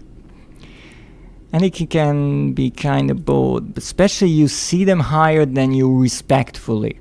Yeah, respectfully. That's why you use Aniki to your bosses in the Yakuza, but if you call Aniki to someone that you don't have to, you're just telling them I admire you. Yes, but again, I'm not sure if someone goes to Japan, it's a good idea to say it, if it has its ties to the Yakuza. Because again, it's questionable. I'm not sure. I'm really not sure. Yeah, no. You don't call people Aniki, yes. So that's the fascinating thing, that it's these, I don't think they can be called subcultures, but these groups, if you get dropped to Japan, san, only san, unless sama. Just call everyone sama, fuck it. You're so respectful. No, I just don't speak the language. But yeah, it's a fascinating world, Japanese language and everything. And if it's someone in your line of work, sensei can be applicable. So wait, if someone is doing the same thing as I am, I can just call them sensei? So I can call you sensei because you're streaming too? I never thought about that like that, but I mean, yeah, kinda. No, I can't. Okay. I love that I try to use the knowledge that I get from people, and it's always like, no, not like that. I'm not your teacher. Yeah, but you said someone in your line of work. You did not mention anything about teaching.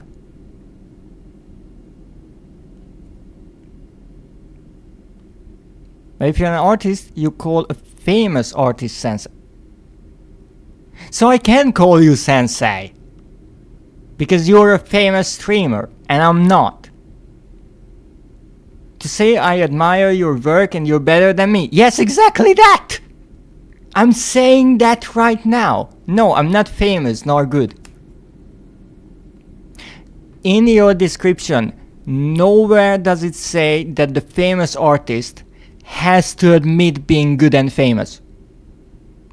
Ouch. It was nowhere mentioned. And also, there are many artists who are rather shy and they just can't take a compliment.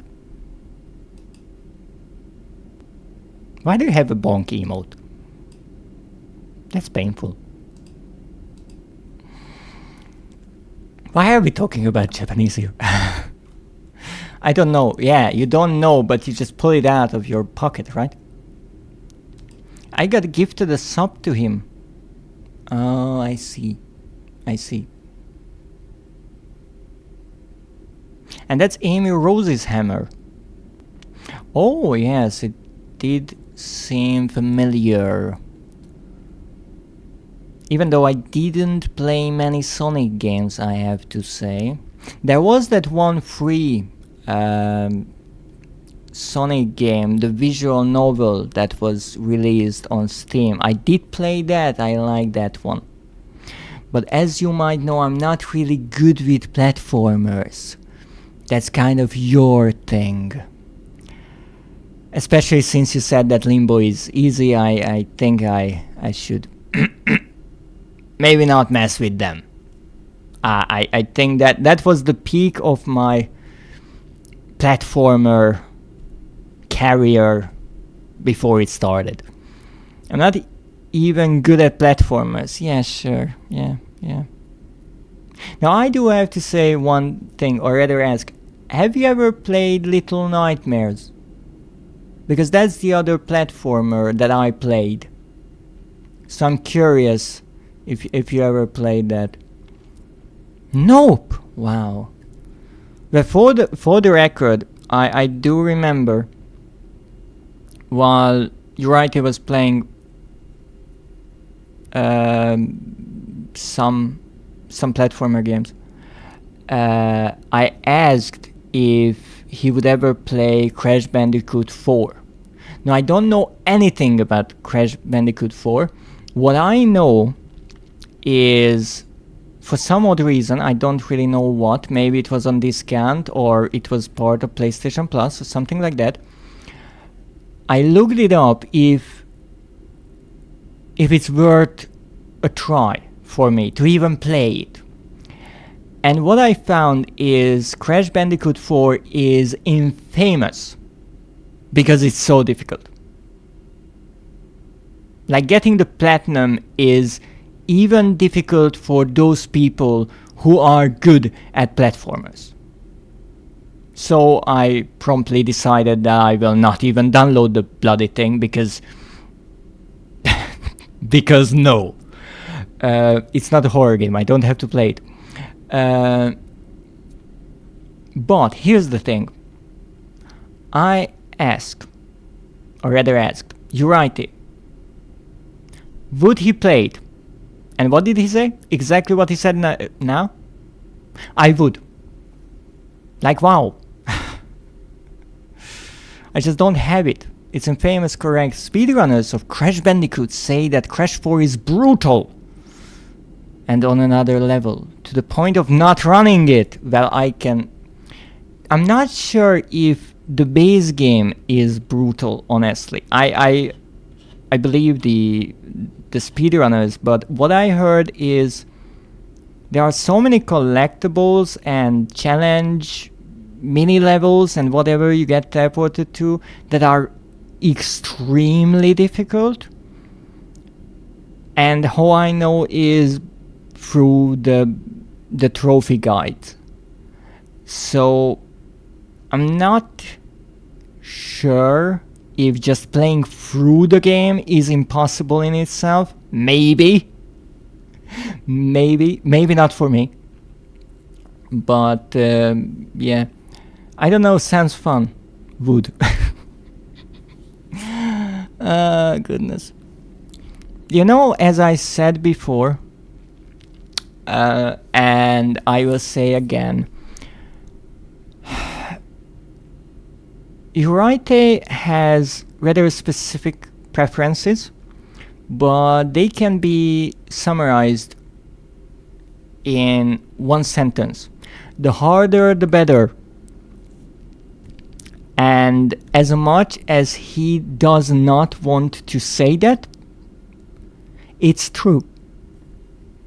That's incorrect. No, it is not. No, it is not.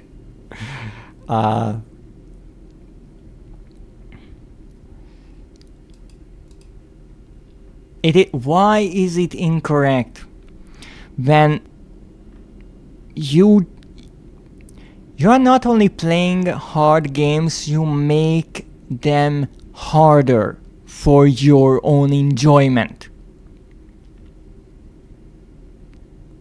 I don't like it harder for the sake of hard. Alright, please tell me, why do you like it harder then? Because I have to say, this sentence in itself is so entertaining to me.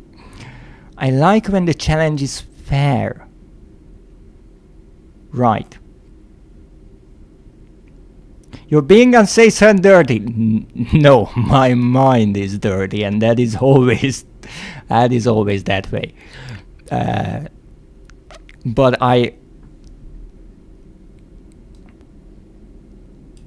absolutely love that. I don't like it harder for the sake of hard. That is bloody brilliant. I love it. Should I clean? Now you can't clean my mind. That would be a tremendous undertaking. Even with your schedule, now you could not. But again, the ads are here, so we will have to wait a tad bit, and in that time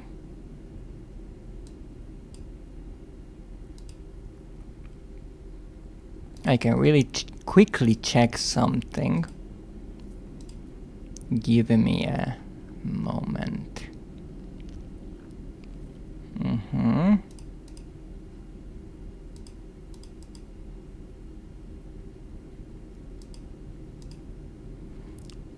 So you see, recently, but no buts. I know that one time when you were cleaning your room and you didn't eat for hours because you were cleaning your room. You are not cleaning my mind. You would starve if you tried that. But recently I had to update my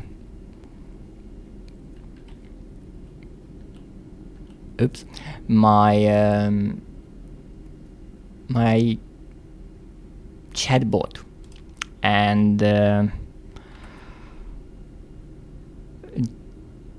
some of the commands might be broken, but now I have an excuse to try one of them.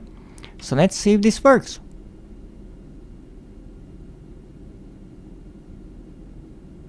It does, or it doesn't.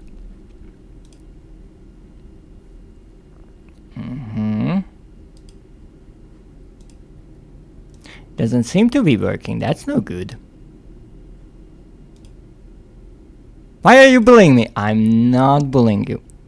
I'm just archiving. So why doesn't this work? Also, you are helping me make sure my bot works properly. Why is this red? I think that this shouldn't be red, and that's the problem. Is this... Oh, it's disabled. Ah, that makes it... I feel bullied. Well, fear not. You are not bullied. Dread, you don't ask people why they're red. First of all, I was not talking about a person. I was talking about a line of code. And I don't...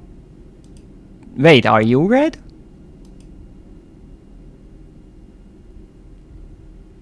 Oh, welcome in.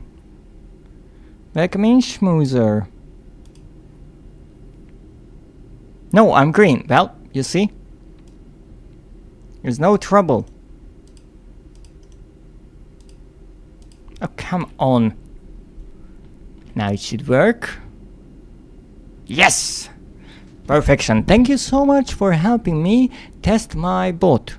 Apparently, the quote command changed, so I will have to update that. But everything is fine now. And with that said, let's move back to the game. Or should I? Is the ad over? Yes, it is. Wonderful. So, where was I?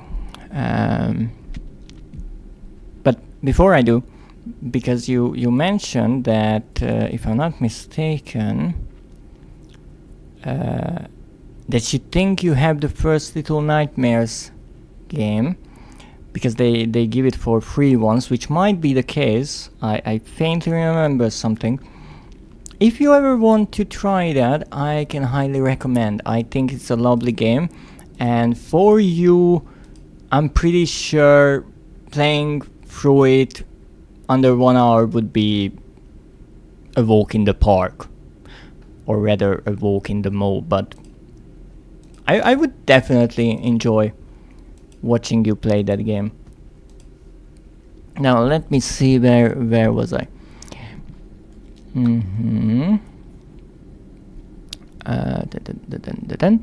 What are these 2 arms compared to the multitude that can be applied without pay, without tire, by adapting the mechanisms we find in the looms and the mills? So this is really interesting, especially reading it in today's world, because what he is doing is he's replacing workers with machines. And what is happening now is companies trying to replace workers with AI. But if the bank has its way, it will all come to nothing. If they come for the house, I swear I will kill them. I will kill them all. I will take my rifle. My rifle. Seems like a well-balanced person. So this was our or rather his office, I'm assuming. Why aren't these closing?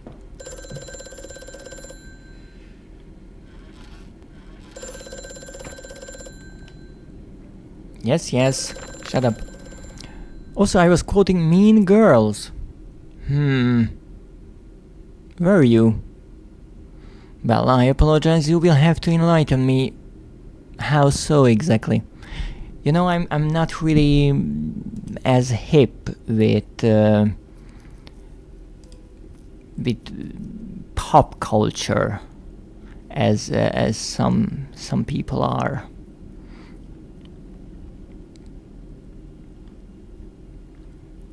Again, you see, Hirate, even though he is questionably old, I don't really think in the grand scheme of things he is old, but maybe among streamers he is. I'm not sure what the average streamer age is, but he knows a lot about the youth, which I do not.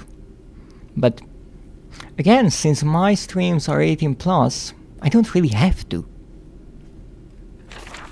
Alright, what do you want? Hello? Precious eagle cactus fruit. Help us.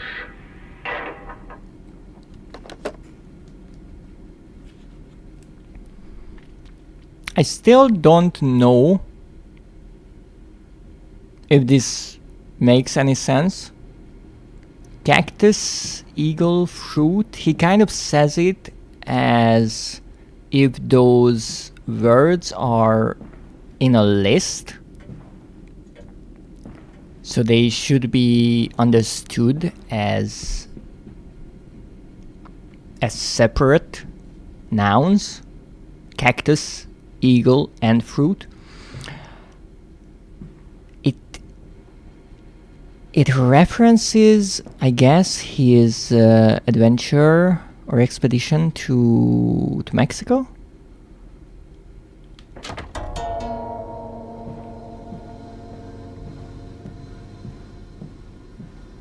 Yes, this is totally normal, don't worry about it.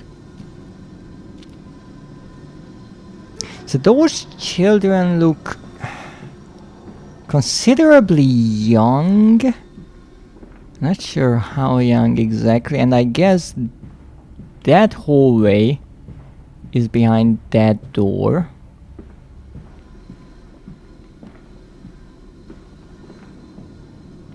Now, if I'm not mistaken, this would close this door, but I do not want that. And indeed, we can see through the paintings. It's a really nice effect how we see the painting itself. And obviously, why wouldn't you want secret tunnels in your walls? Oh, and the one behind my office as well, apparently. And there's a pig mask on my desk. I do not remember the pig mask.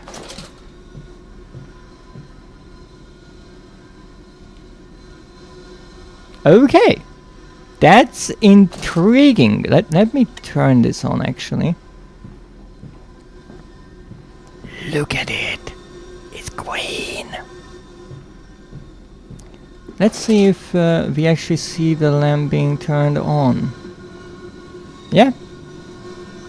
Oh, note. So I think this is the fourth one. What is this? Hey, well, that is a way for me to make reading the note pretty impossible, but thank you for thinking of the children, who should not be here by any means. So if there are anyone under 18 here, please leave for your own good. But welcome in. How may I pronounce your name before I butcher it? which would be somewhat fitting since we are playing Amnesia, Machine for Pigs. But I am no butcher. Give me a sec. Of course, don't worry about it. Clockwork and the soul. Replacement is dissatisfactory. So, like a pump. Okay. Better the intestinal canal, like a tapeworm, already husting intrusion and the breed. Breasts better than copper, more resistant. Filaments sewn to bone hold. Alright. Marrow pipe removal with needle potential. Composite replacement, straightforward, will respond to electromagnetic inducement to increase yield rate. Serum provides accelerated resetting, resulting in naturalized movement within 2 to 3 days. Subjects still require severing of frontal lobes to reduce emotional distress upon reactivation. Damn this wretched soul, if only it were clockwork. Alright. People ask me this much, so I have this written down. I see you came prepared. My name is pronounced as the word. Fewest, meaning the smallest number or quantity of something. Just so you know. Fewest. Yeah, I mean that's except for the C, yes. Yeah, thank you so much. Well, welcome in, fewest. How are you doing today? Let's somewhat analyze this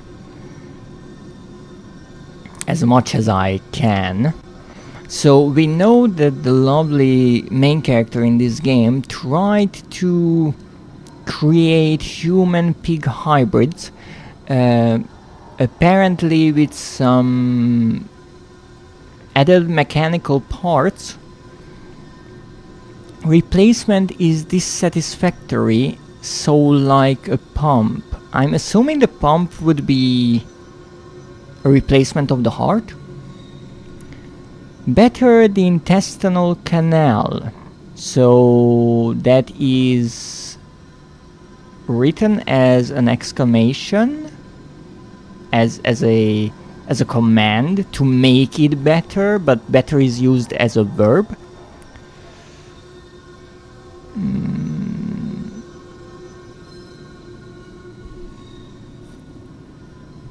What is husting? So many lovely words here.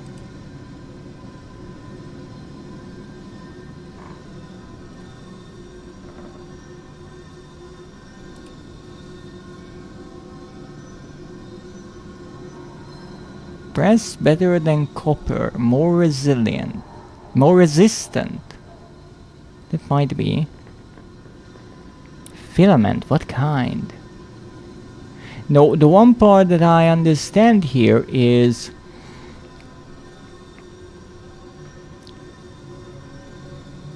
subjects still require severing of frontal lobes to reduce emotional distress upon reactivation. So what this person was doing, as far as I know, he was kidnapping homeless people mostly and turning them into these pigs of sorts.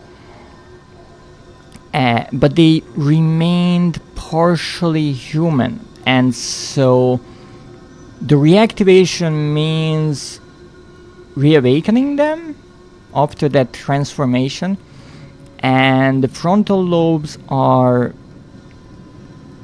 the parts of the brain that mostly, as far as I can remember, have to do with emotions.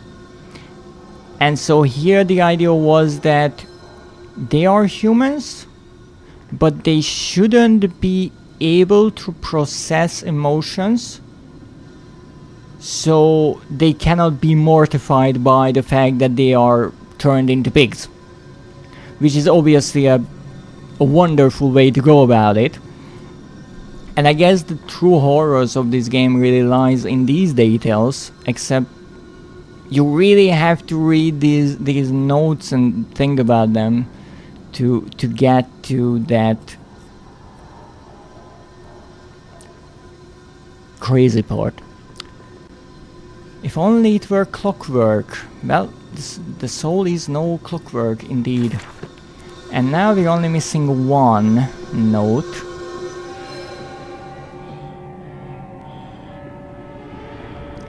I do remember this painting from at least Justin. I'm not sure if it was in the Dark Descent as well. This dawning epoch, this age of reason, an empire grown fat, ripe for the bleeding. So another thing that this game does quite a lot is the character being a butcher of sorts. He talks about the world and sometimes people as pigs, and uses quite a lot of comparisons and metaphors, which is unique, somewhat disturbing.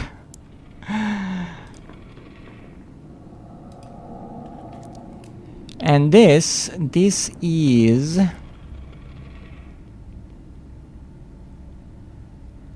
a mirror in the bathroom where we were before.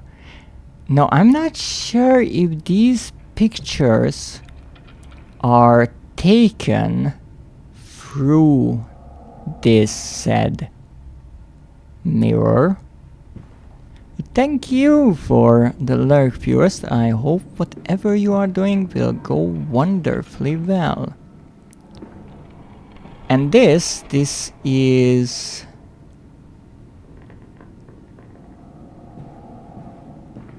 the bathtub, and I mentioned how bright those mirrors were, and those were indeed two-way mirrors, which I have to admit, when it comes to horror, it's a brilliant idea. It is rather sinister, just the fact that it's here. And it's also an interesting bit of engineering, because what happens, as far as I know, a mirror is really a glass pane, and on one side of it there is this thin film. I do believe back in the days it was silver, and now it's aluminum, and that reflects the light. So whoever is standing in the bathroom, the light from their side goes through the glass, it hits this thin film that reflects it back, and so you get your mirror image. However, even if this film on the back of the glass is thicker, there is a bit, just a tiny bit, that actually goes through from both ways, and you could kind of see through the glass, or at least that is how it was explained when I did a bit of research on it. And so what they do, they put some kind of dark solid behind the glass, because otherwise if you hung up a mirror on your wall, you would faintly see the wall behind it. Now when it comes to a two-way mirror, they don't use that extra backboard of sorts, and they make the film on the back of the glass really thin. And what that allows to do is to see through it from the back. Now, it's not magic, it's clever physics. However, it has its limits. So the trick is that the room, in this case the bathroom, has to be bright. There are, as you can see, many lamps. There's plenty of light. That light gets reflected off of this thin film behind the glass.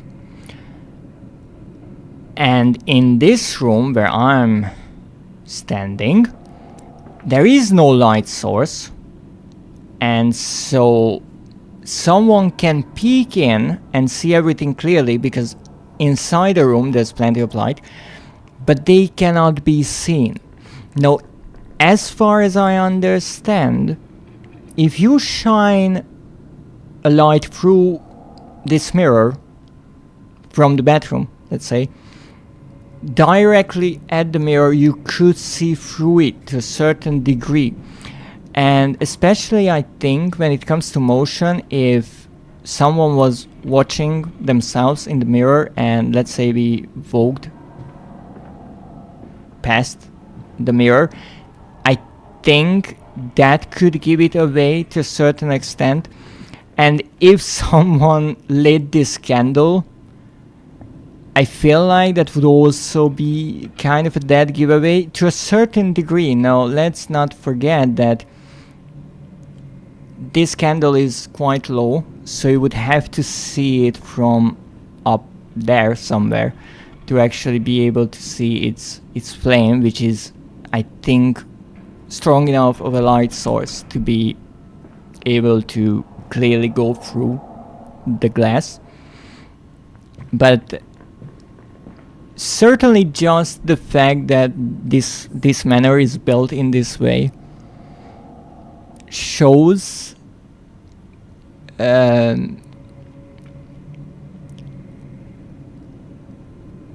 how questionable the morals of the owner was, and obviously it introduces a lot of ideas to the players, and it's really clever that the game does not go into details. It lets the player's imagination fill in the blanks. What did he do sitting here? Now, in one way, it can be only that while he was processing these rich people, he wanted to know when they fell asleep or something like that, and so they can be drugged and dragged into the drugging part was before dragged into the machine. If not, maybe he did some more questionable things, but the fact that there is a chair here that suggests that someone spent considerable amount of time here. There's also some wine to drink, a candle and a book or a notebook to write down things while they watch what is happening in the bathroom, and these photos of the people who were inspected.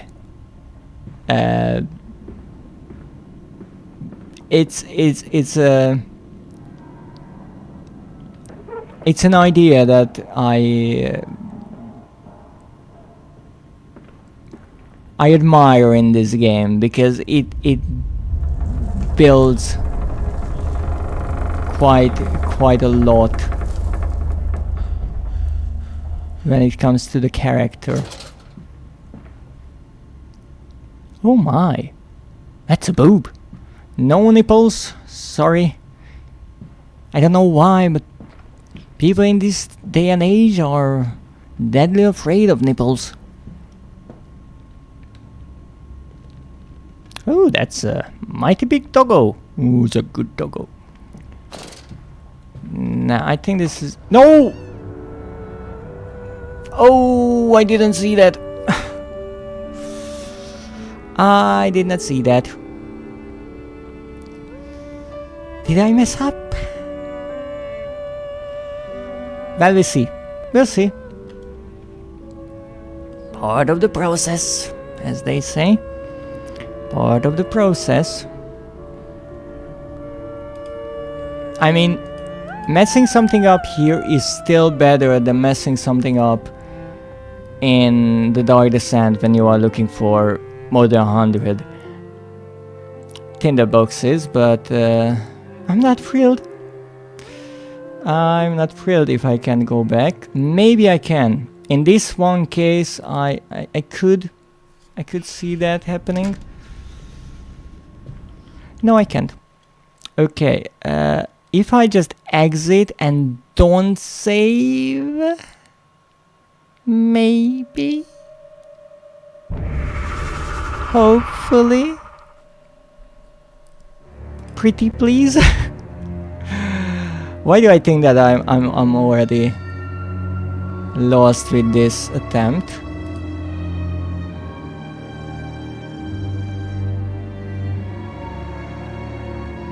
I really feel like that's the case, but we'll see. If yes, well, we have to restart.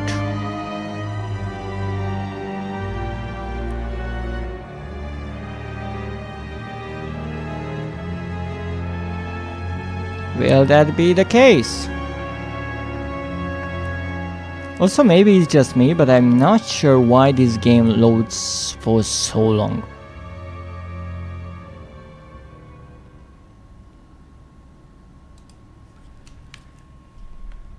And we're screwed.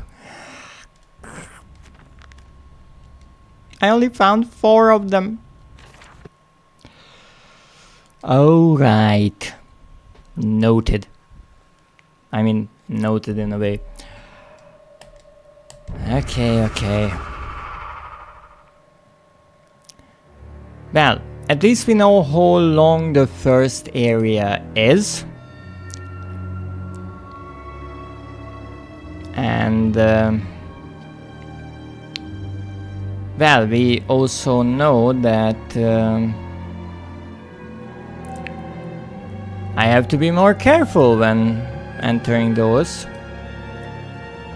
I mean, it's on me, because it does give you a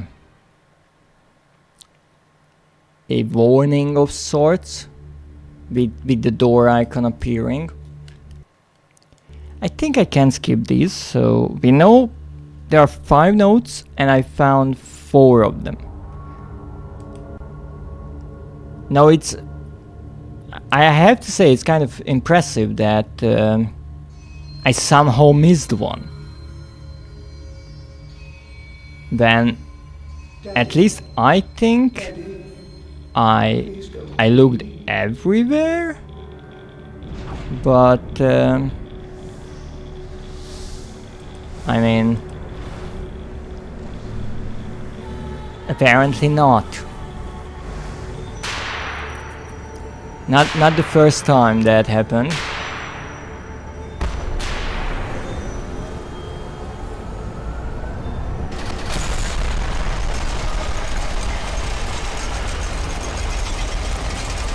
You know, I thought I only had to look through this once, but that's not the case. Yes.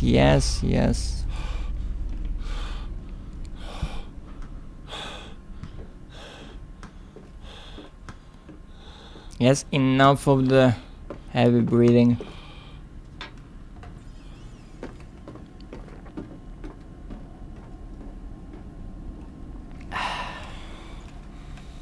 Right, get out of there.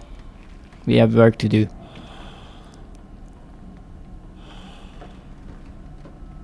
I said get out.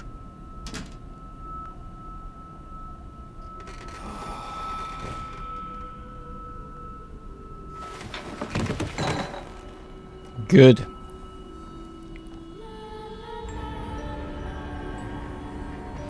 Interesting tidbit. This logo looks a bit like the one of the Dark Descent, but it's not exactly the same. It was slightly resized, as I found. Oh, come on, get yourself together. We have trophies to get. Okay, that's 1. Oh, come on. That's better. Daddy, Daddy, find us. So we have 1. I held your hand and watched the blood pool between your legs. Yes, yes, yes. You lived long enough to see Edwin, but not Enoch. I will take care of them, my love. I promise you this. So there's one on the other side of this mirror. Papa, Papa. There this is way. one in the office. There is one in the room in which we woke up. And I think there's one in the attic.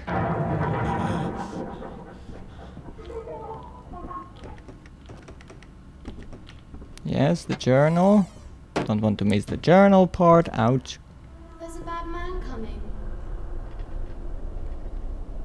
But we're missing one.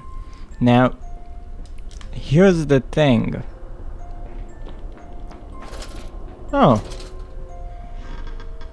I didn't catch the figure running here before.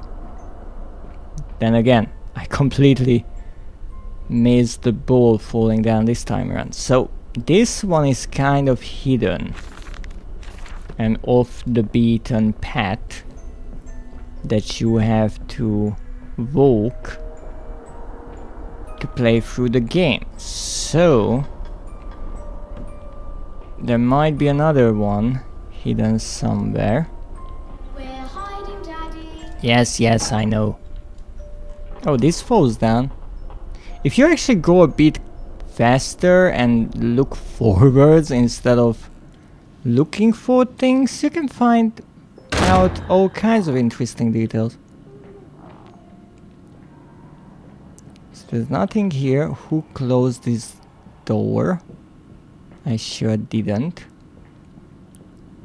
Yes, I remember this desk, and I found it ever so intriguing that there's the one.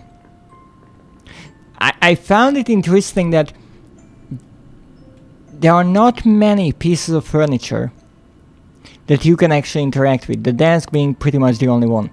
And here's a desk and there's nothing in it. Well, apparently there is something in it. Yes, he said. I know these ruins. So I'm assuming this is from the time when he went to Mexico. He was a shabby fellow, all rotten with some malodorous disease. Malodorous it comes from odorous, it means with a bad smell.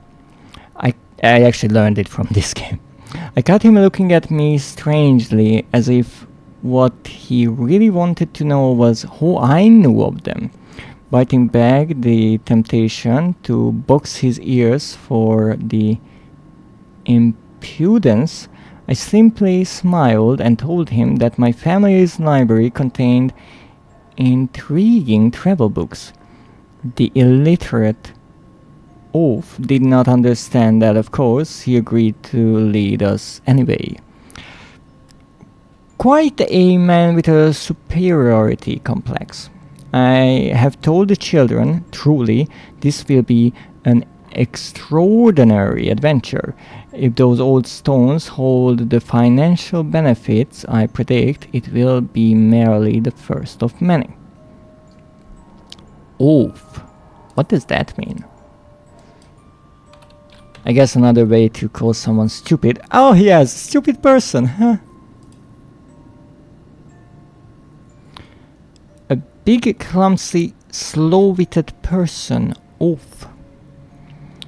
Would you believe that? You can learn so many ways to call someone stupid or bad smelling in this game. It's rather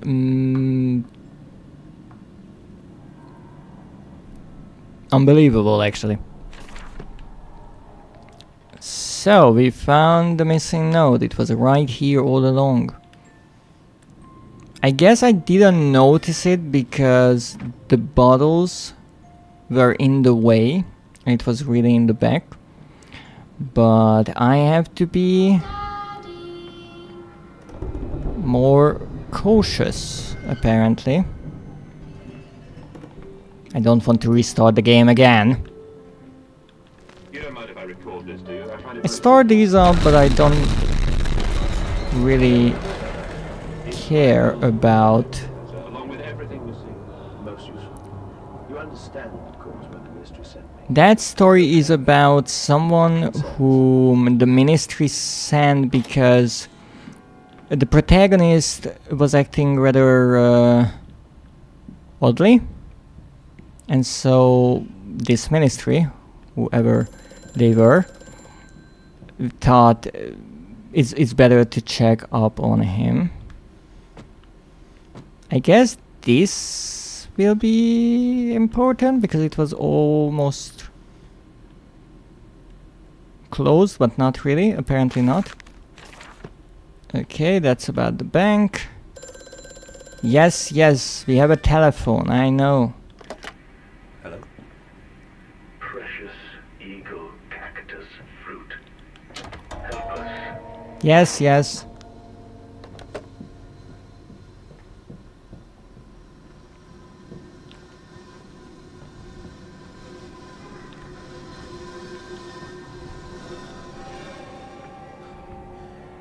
This dawning epoch, this age of reason, an empire grown fat, ripe for the bleeding. I guess by the empire, he means either Britain or humankind overall. I'm missing a note, am I not? There was a note somewhere on the wall here. You see? Always have to pay attention. Wait, there was a mask here? I do not remember that.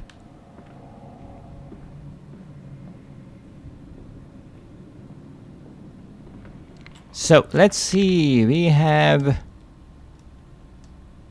5. Brilliant.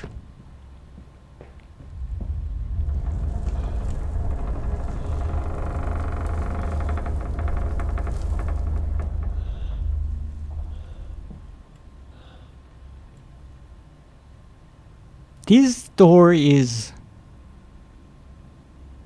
glowing, pulsating. What?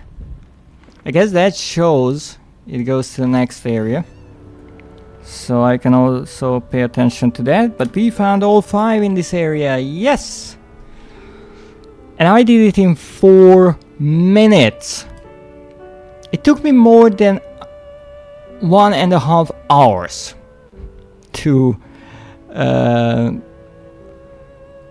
play through the game just earlier. It's fascinating.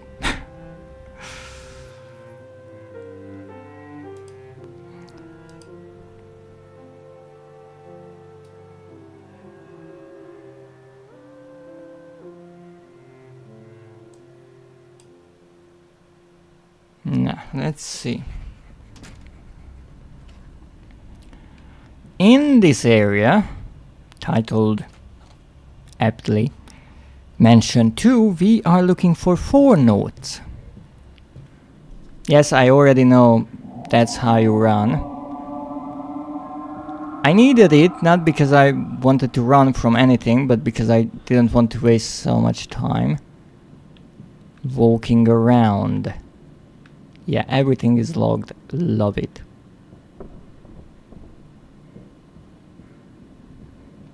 Why have such a spacious house if every door is locked? Oh! Edwin and Enoch's Diary, October 3rd, 1899. That's a 1. Daddy says we are not allowed to play with the animals anymore. What kind of animals? We were playing hide and seek with Cook, and he came and shouted at us, just as we were going to hide behind Mr. Grumpy Teddy. Oh, those animals. Those are stuffed animals. Cook says it's because of the guns in there. But he always lets us help polish them, so it can be that. Again, different times. Letting children polish guns. No, again, because these guns are on display, I would assume they are at least not loaded. Possibly still usable though. Anyway, that room is haunted. If you sneak around there at night, you can hear the ghosts in the walls behind the cases. They are often angry, or that's how it sounds. We think that's why you can hear them rattling their chains and slamming doors and things like that. We don't like it in there anyway. Now, it will be explained later why those noises are coming from there. So I guess Cook is another kid, maybe, or someone. And he came, I guess that being the father, and shouted at us just as we were going to hide behind Mr. Grumpy Teddy. I will show you Mr. Grumpy Teddy. Cook says it's because of the guns in there. Yes. So let's go. Let's find the remaining notes.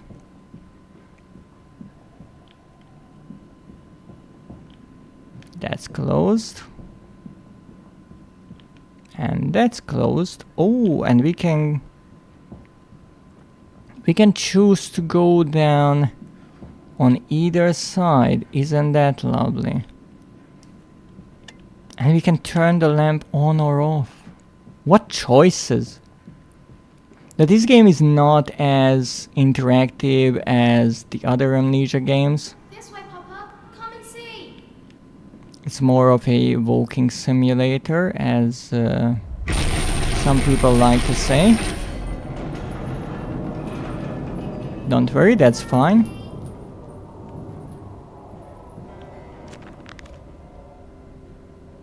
Grant Hall. That voice on the telephone, he speaks as if he knows me, and indeed I seem to remember him. You got that impression from a few words? Like a twin pulled away from the other at birth. I feel we are entwined, though I cannot conceive of how. I am a drowning man grasping for the surface within my own house. Beneath me, I know there are splendid architectures hidden in the dark, if I can only find the entrances. Now that's interesting. So beneath his mansion and really between his mansion and his factory, underneath the ground there is this ginormous tunnel system where pretty messed up things happen. And it's interesting that he knows that there's something there, but he doesn't remember how to go there, even though, again, he built it or commissioned the building of it. And another thing is how he speaks of it, splendid architecture. So I guess his mind is trying to protect him in a way and hide anything bad, or maybe he's just delirious and he tries to convince himself that he's still doing something majestic and good, and so he still thinks that what he built is really a marvel of science and machinery, not something utterly terrible. Nice character building. but somewhat questionable. Now, let's look for those notes. Nope, nope, nope, that's Lassie again. Nope, lamp. Why do you need so many paintings? Okay, that's the grand hall, and that's the grand front door, which is obviously closed.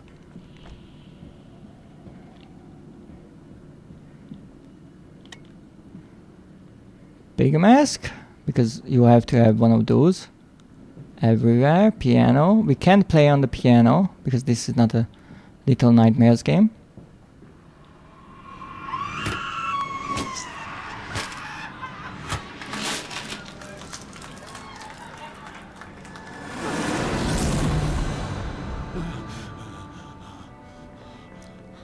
Based on the sounds, I'm not sure if that was cutting or bludgeoning. Because at the end it felt like it was a kind of flooding, ripping sound. So I'm not sure what happened there. Like gutting someone maybe? Okay. Another green lamp.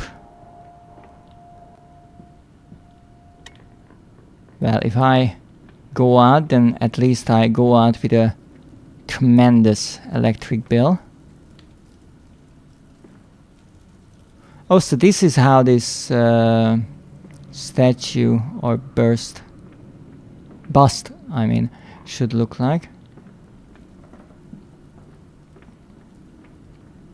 It's still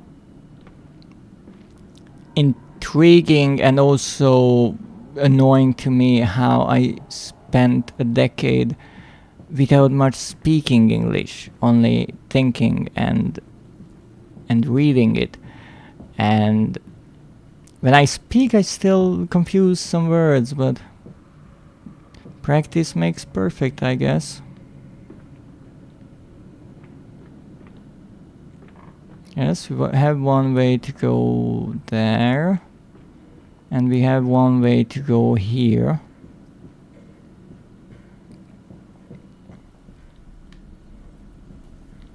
Oh, it's a bar.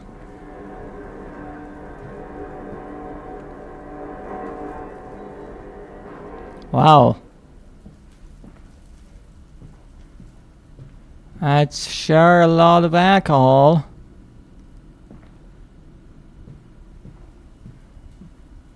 I must say, my dear man, you look awful. Thank you. I seem to have picked up something rather nasty in Mexico. I do understand what you've been through. A lesser man would have crumbled. Yet you have made all of this. Your great factory, your charities. It is a wonder for one man alone. It will all be made clear, Professor. But first, a drink. So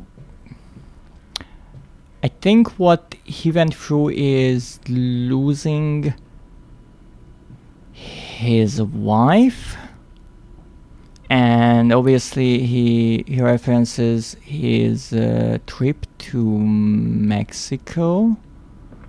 Where does this go? Oh goodness. I think this is a corridor or hallway that connects to rooms. We already know this will be the grand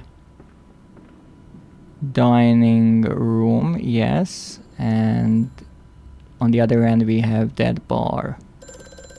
But at least I know where I am. Mandus, do you know me? Who are you? Where are my children? Trapped, Mandus, far below us. The machine is fouled. It is breached. It is flooded. The bulkheads are down. The children are engaged. If you help me, I can help you release them. Restore the power manders, drain the flooding, and restart the great engines. How? Where should I go? Hello? Hello? So Mendes is the main character, and the person we are talking to on the phone is also Mendes, as far as I understood from my first playthrough. Oh, Physalia, welcome in, raiders. Thank you so much for the raid. Mort attack with a knife. That's rather aggressive. Let me find a nice lamp for you. Here's a nice lamp. Look at it. No need for any kind of knife wielding. Oh goodness. Welcome in. What were you doing? Playing Sonic Adventure DX Director's Cut. Yes, it is a lamp. It's a really nice lamp. If you prefer, I can also show you a green lamp. Or a chandelier. We have plenty of light sources around here. Unfortunately, no candles. This game has no candle mechanics. But there's a fireplace. Green. Yes, green. Indeed. Oh, chandelier. Let me show you. We have a big chandelier. We have a tiny chandelier there. And another big chandelier here. To be perfectly honest, I would not dare to stand beneath these. Also, is it just me or it's infuriating that one of the chandeliers is not centered? Maybe it's just me, but it's no. It's just no. Let me show you.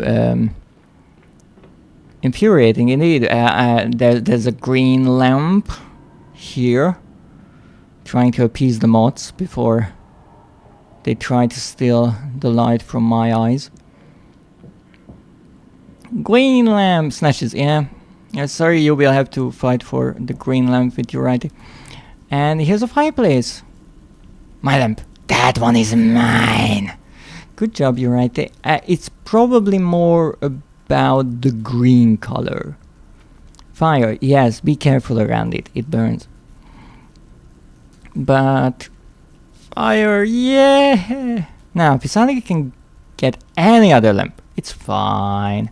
I just need the green lamp. Yes, yes, we know. Anything green. I'm kind of happy there's no green on me, as far as I know. But how was your stream? As always, if you need to raid and run, you have to get up, get yourself something to drink, eat, or just do some stretching. I more than understand. A long stream can be rather tiring for both the streamer and the viewers alike. But if you have a moment, please do tell, how was your stream? Oh, but that grin when you smile. Yes. Are you happy to not be green? But I'm not sure. If I was green, what would happen? Because it's concerning.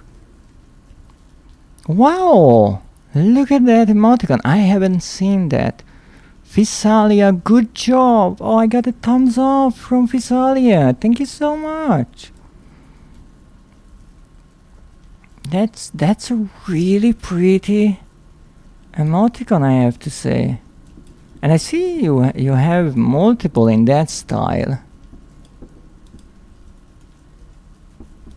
Stream went well. Sonic is an old comfort game. Ooh, I'm not sure. I never played those side scrollers. You see, for me, that's really fast. really rather fast. I do remember there was an old TV ad about how the Sega consoles, if I'm not mistaken, are so much quicker than the Nintendo ones, and Sonic definitely proves that, but for my old eyes I cannot keep up with that.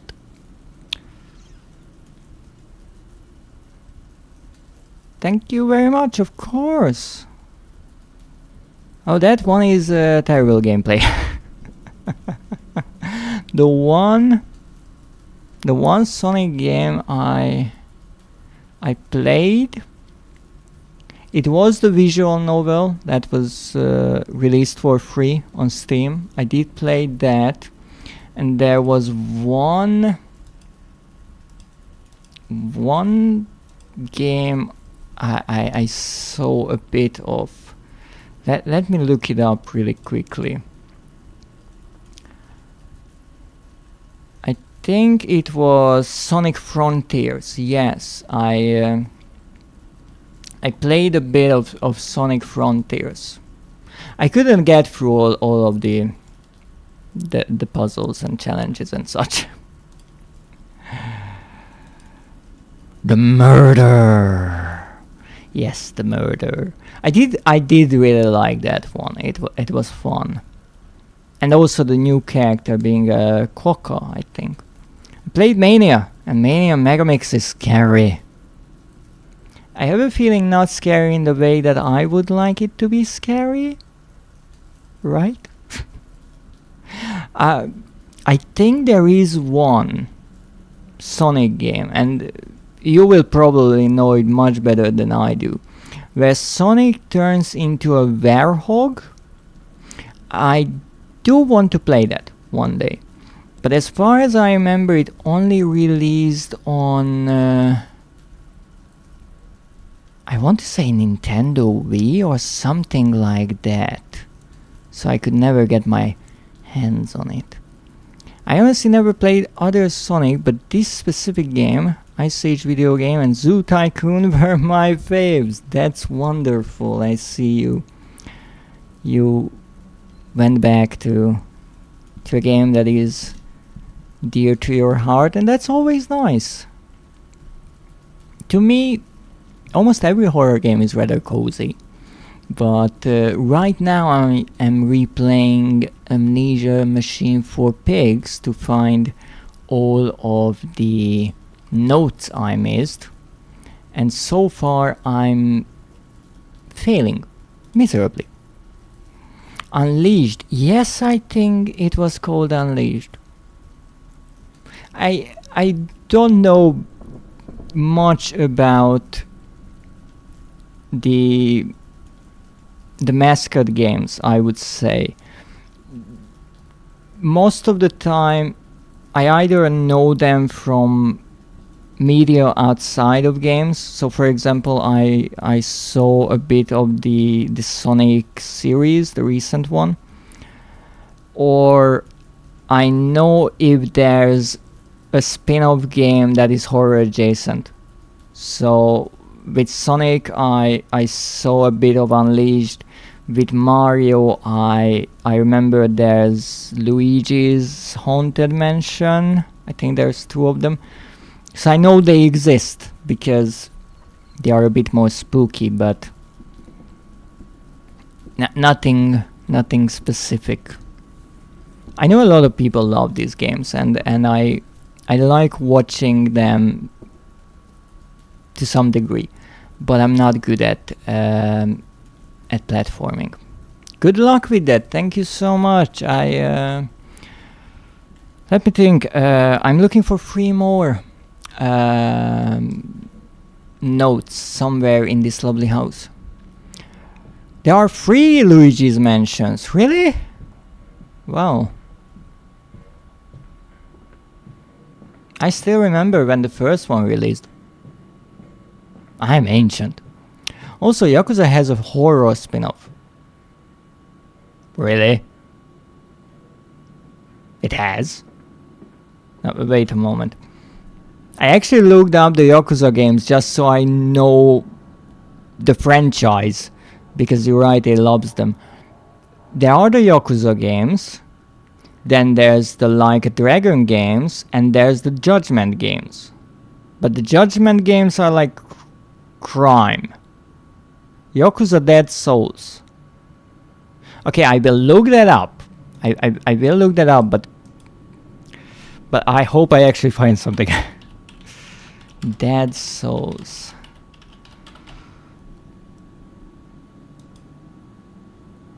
Oh, yes. Yes, you are indeed right. I remember this. It's a...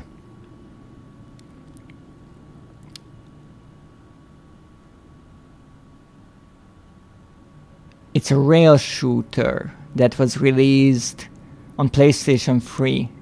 But I don't think it was ever ported to 4. So unfortunately I couldn't play it. But yes, indeed there is. There is a Yakuza spin-off, as the Wikipedia says, the House of the Dead-esque game. Wow. Who would have guessed? Nope, and I think it could break your PS3. Why? Why could it do that? Also, I don't have a PS3. That's one of the things I still want to get my hands on, because there are a few things that are only playable on PlayStation 3. And got around, but have fun and take care. Thank you so much, Visali, and again, thank you so much for the raid and trusting your community. To me, I greatly appreciate it.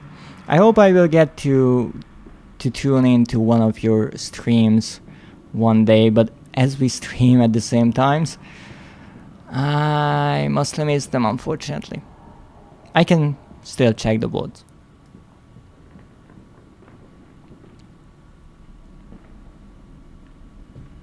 Now let's pull up our lamp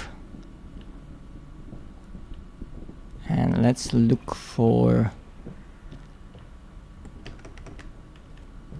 notes. So this is the room that was mentioned, well, the kids mentioned it, with the animals.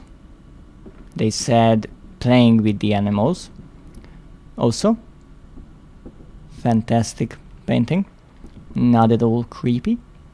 So we have an anteater, a hippopotamus, a pig mask, a really oversized spider, and I do believe that spider is from Frictional Games' earlier game Penumbra, and I guess it was part of the engine. Oh, some butterflies and a grizzly bear, and this is the one that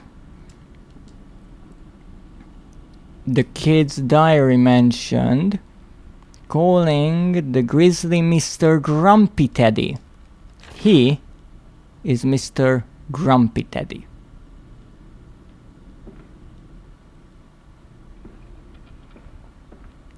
I still do not like these kind of rooms with the animal hides and specimens. I do respect the scientific value of having taxidermy specimens in museums and such for scientists and for people to learn, but as a part of a private collection, I never really understood why hunters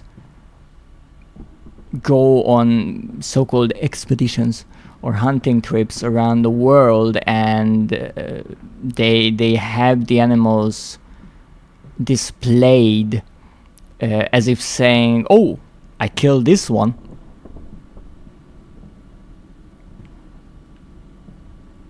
Oh, so what was the animal there?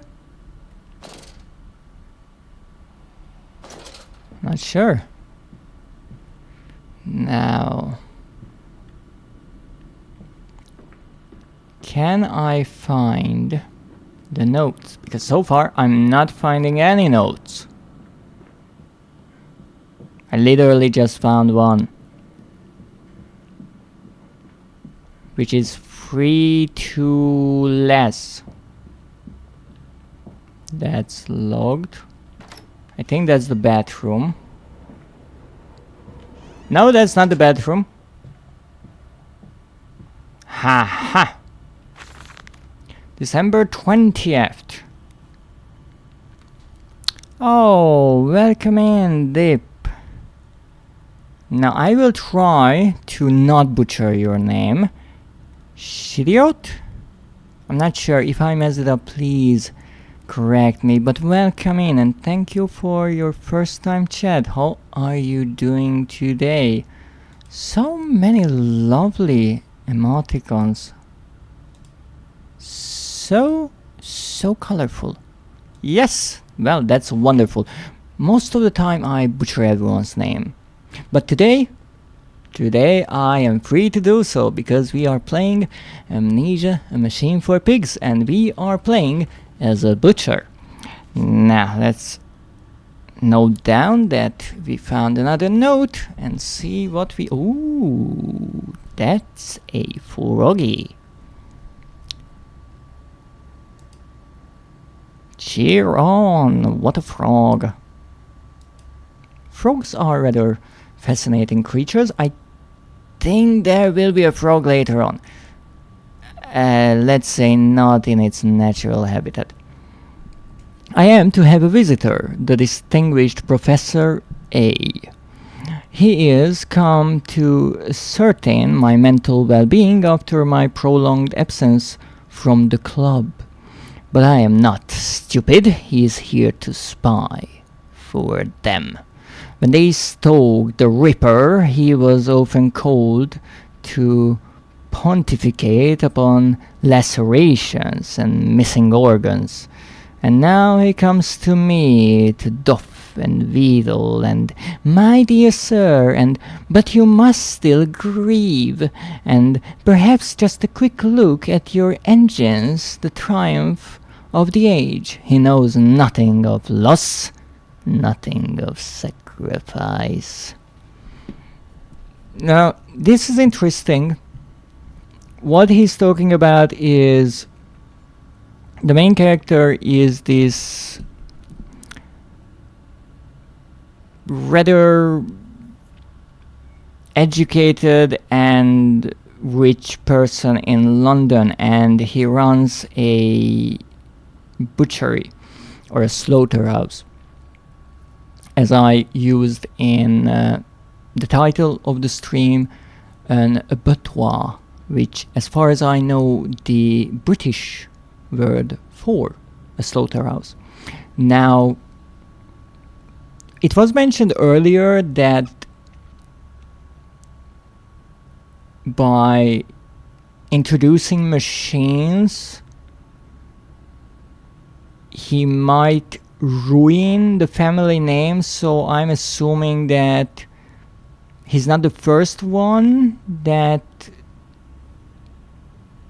works in this field, but that's just my assumption. So what happened here, he lost his wife during childbirth. He has 2 sons, twins, and he got a bit depressed. I think he went to Mexico on a hunting trip and expedition of sorts, where he was, for some reason that I don't fully understand, he was convinced that he would find something really valuable that would help him make quite a lot of money. And so he went to Mexico and then came back and started to make rather large changes to his slaughterhouse. He started introducing a bunch of machines, building huge projects, and I'm assuming that in all of this time,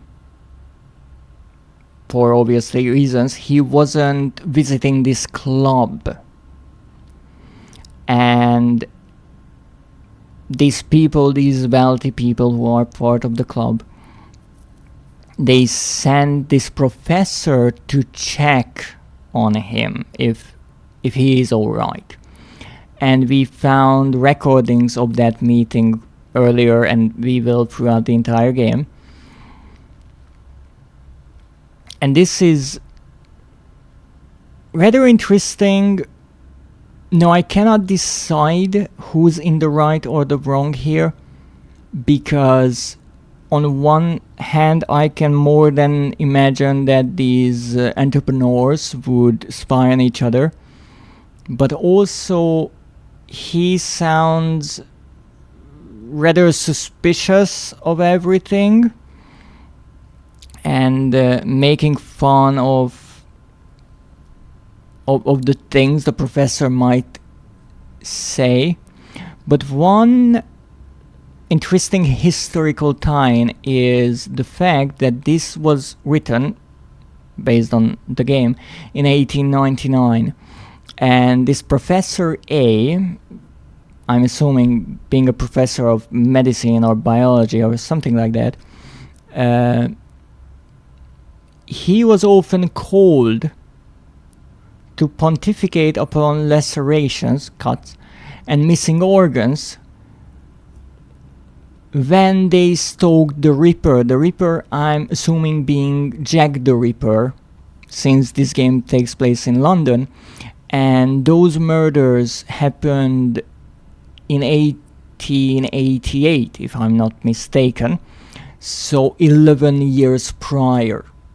So this is rather interesting. It's a historical time which is, I would say, not that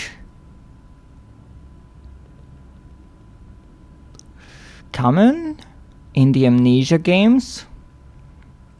I don't really recall the other titles using historical events to place their game in a certain time window. We have the dates and all that, but how frictional games wrote most of the games is they take place in the human world as well as in the dark world, but let's not get caught up on that. In a certain time period, and things are fitting to that time period. So, for example, in Rebirth, I do remember in Africa we find a French outpost, because French military presence was something there in that time period, but there's nothing really that ties it to any historical event. So it's a lot like an independent game, whereas let's say something like the Assassin's Creed games, there you have well-known people appearing, and it's a kind of retelling and also rewriting of history.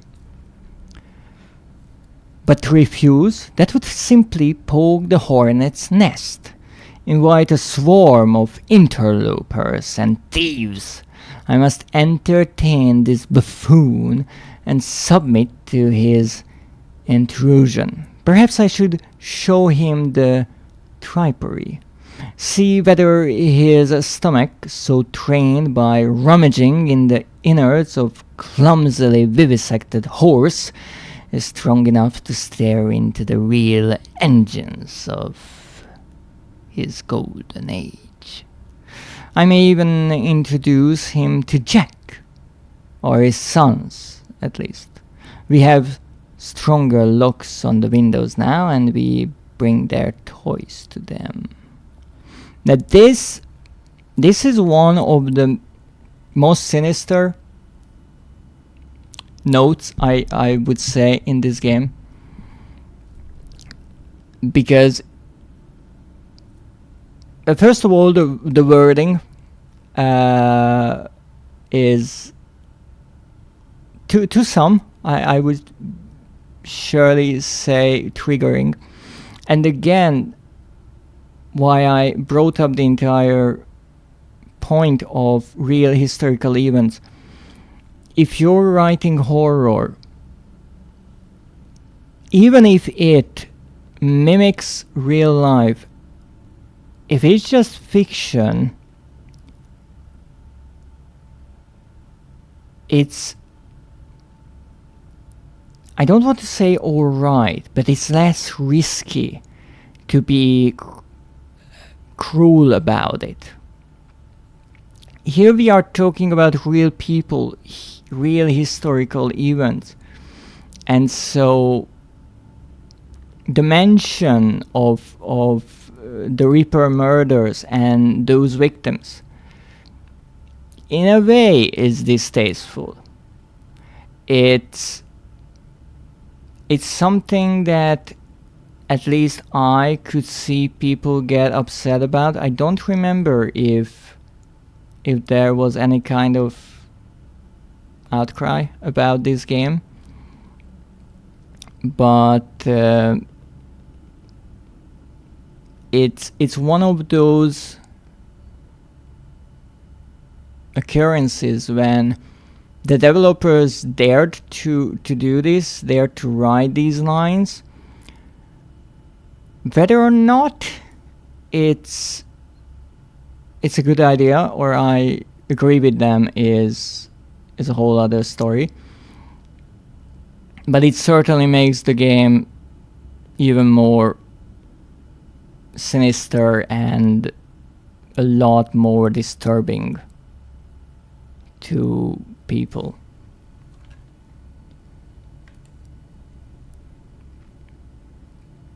So we'll see if they mention these things later on. As I said, I missed 5 notes, so maybe one of them will follow up on this.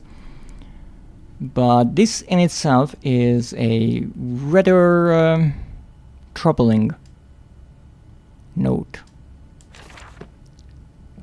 Now we have 1, 2, 3, 4, 5 and 2 here, so we are missing 2 notes in this area. Of course the door is closed, why wouldn't it be closed? Okay, we have another bathroom. Yes, you already guessed what's behind the mirror. And probably this mirror too. This is a mighty narrow bathtub, but an engineering marvel. If you look at the circular base, you will see why that is. How you run water through a moving wall? My only guess is on the axis of the pivoting point. That is a lot of blood. So, as I mentioned, what they were doing is oh, someone is sleeping there. So what they were doing is, or he was doing, is hosting parties for the rich Why do you have a window to your bathtub? That's not a window.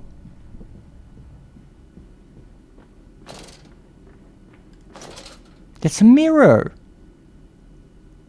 So the guest can take a bath and look at themselves while taking a bath, which is slightly odd. And the host can stand here and watch. So let's see. What have we missing? Plenty of things.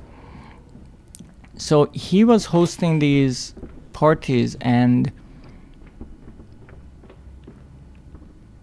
when people got rather drunk, he would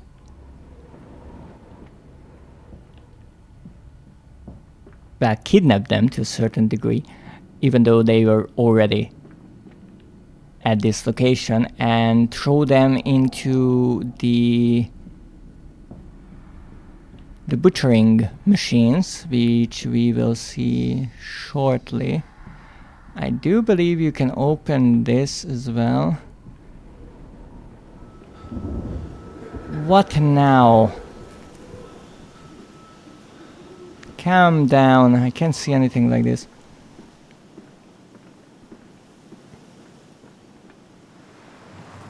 We can't go there, that's fine. I want to see if there's anything out here, because if there is, I don't want to miss it. And why wouldn't they have a note lying between the trees, right? And here is one of my pet peeves. None of these freaking things work in the game.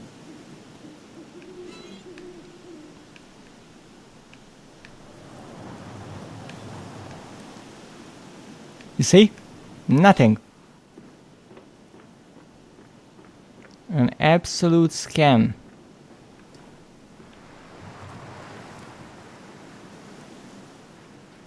Windows, windows, windows, windows. Tree. Another tree. Grass. I don't know why, but this game feels much emptier than the other ones. You can't really interact with much.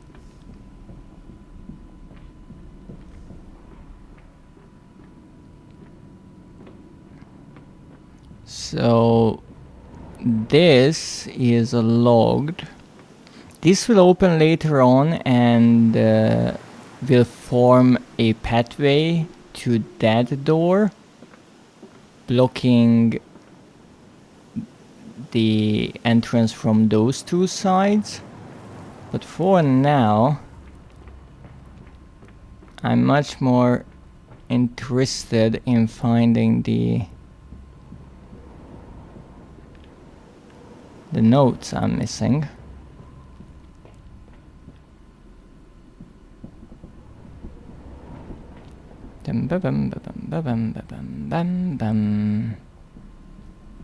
Alright, one thing that is interesting. The bowls you can indeed pick up and throw. So in a hands-on approach, you can play some billiard.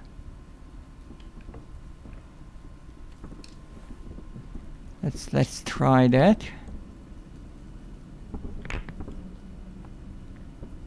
I mean, that wasn't best, but wasn't terrible. Let's try a long shot. Oh, that actually worked. This is another one of those ideas that I feel like the developers missed with the trophies. Is there is no trophy for messing around here, even though the engine supports the idea. I think they wanted the game to be super serious because, again, serious topic. And I understand that, but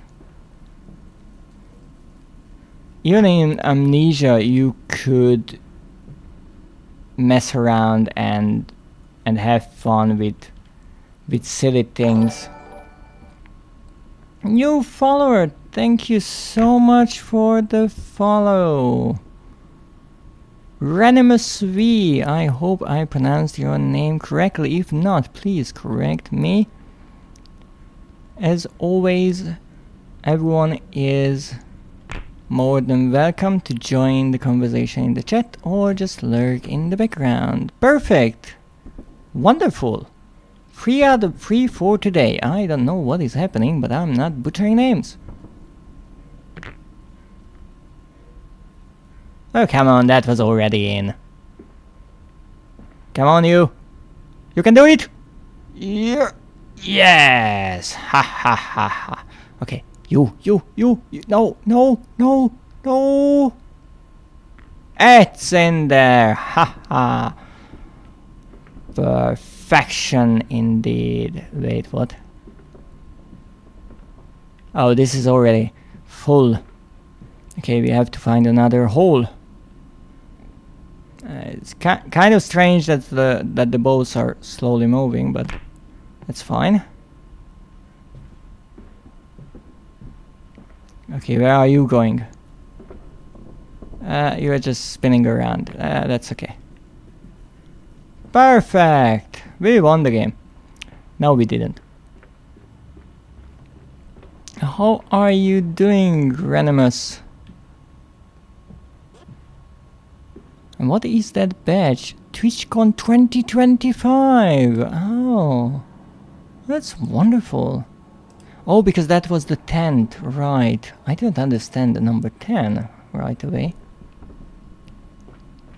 Now, let's get behind Mr. Grumpy Teddy.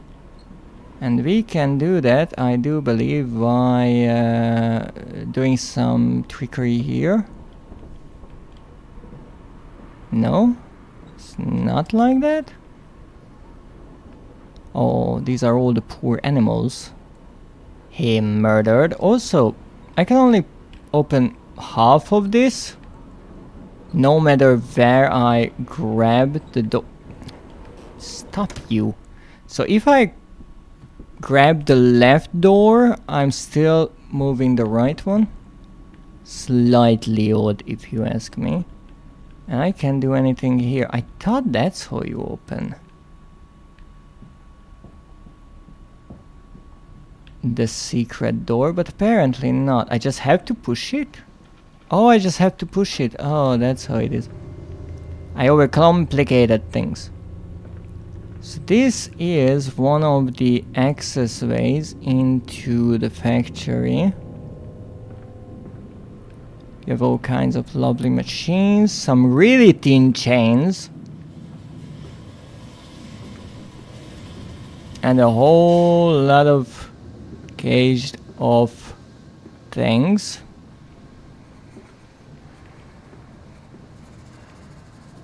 Come on, really? There's not one note in here? Do I actually have to do anything here, or not? Well, I'm not sure. I will not do anything for now.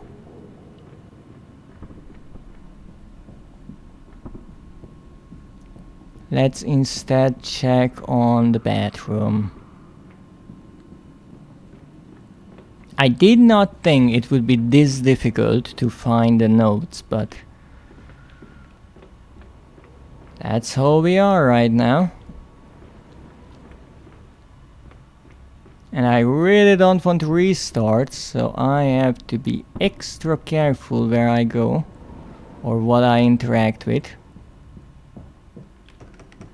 Oh, right, that's closed. There's the piggy sleeping. There's all the blood. That's fine. So, ginormous hammer that was used to crush Pomegranates. Yes, yes, that's what it was used for. Exactly. Oh, my poor kin. Give me a note already. And here we have this rather sophisticated access point where we can dump the bodies and throw them onto the conveyor belt. You see? It's a machine. Are the pigs the rich people in this game? Good question. So I'm assuming I would need to do something with this. So let's turn the wheel, because why not?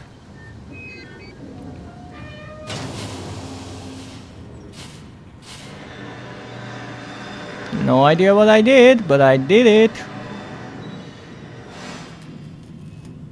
Oh yes, the piggy is out of the cage.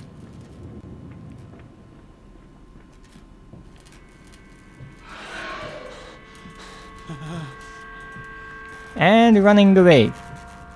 As far as I know, we cannot catch up to the creature. And we also have no clue why the piggy was, well, sleeping there, but... Hands are bleeding, raw. I scrub and scrub, but the smell will not lift. How can I hold my children with these hands now? How can I kiss them goodnight with lips that have issued such instruction? I love how this game, much like the ending of the first game, tries to squeeze some sympathy out of the player by making a morally questionable person feel bad about themselves. Well, you see, that's the trick, exactly. You don't want to mess with getting the blood out of everything? Get red bed sheets. Problem solved. If it stains the wooden board of the floor, well, get another kind of wood, like mahogany. It's red by default. Get red rugs, not ones with white parts. Yeah, you see, red wood, perfect. That's what you need. Haha, a note. I am not singing this.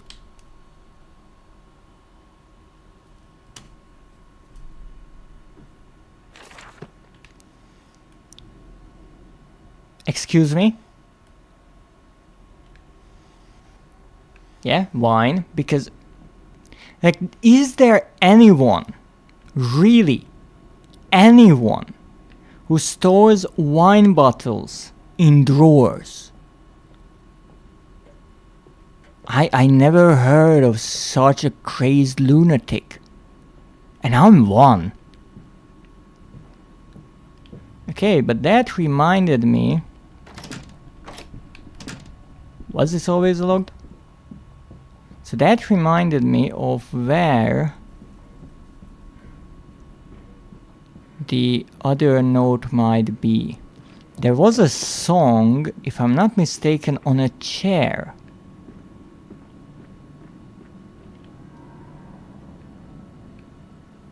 And here we have the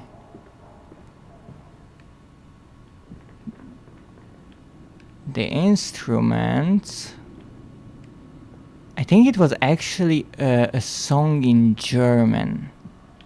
I remember not reading it because of... Oh, here it is. Yeah. These as hearts. I think these hearts it would mean. Not sure. But we have it. And I mean, I could have gotten this earlier, so let's see what order the documents are in. I think in the order we find them, so there is no specific order. Obviously, There are ones that you will find before you find others, if you gather all of them throughout the entire game. But when it comes to an area like this, it really depends on where you start and how you go about exploring the area. But I think that means we have all of them here. On bears and bathtubs. Ooh, I like that. And after the party, she took my arm and said, "But darling, however did you get from the trophy room to the guest bathroom so quickly? Everyone considers you quite a magician." "My darling Lilibet, my father's house has many rooms, and as for mine, well, it also has its secret chambers." Now this is interesting. This is the clue you actually get for finding the passageway between the trophy room and the guest bedroom. Again, a bit of a clarification here is that the bedroom that we visited now here is the guest one, and I'm assuming the one we saw in the first part of the mansion is the owner's own bedroom, or the family's, which is interesting given all the pictures that were taken through the mirror of different people. But maybe those were guests as well, not sure. But here it would mean that I guess the person who is writing this is well, our character, the protagonist, and he says my father's house. So this is an old house, this is his father's. And as for mine, well, it also has its secret chambers. Now this is interesting, so I'm not sure if this would suggest that this is indeed his father's house and there are secrets, or it's a comparison. So his father's house has many rooms, and as for his house, it also has its secret chambers. I'm not sure. However, the funny part is, I guess you could make your way from one to the other, but you would need to go through a part of the factory. And we can't do that because we are blocked with those metal bars. So we have to go through either here or through there. But I don't really think anyone would be surprised about that, because you see, if I go to the trophy room,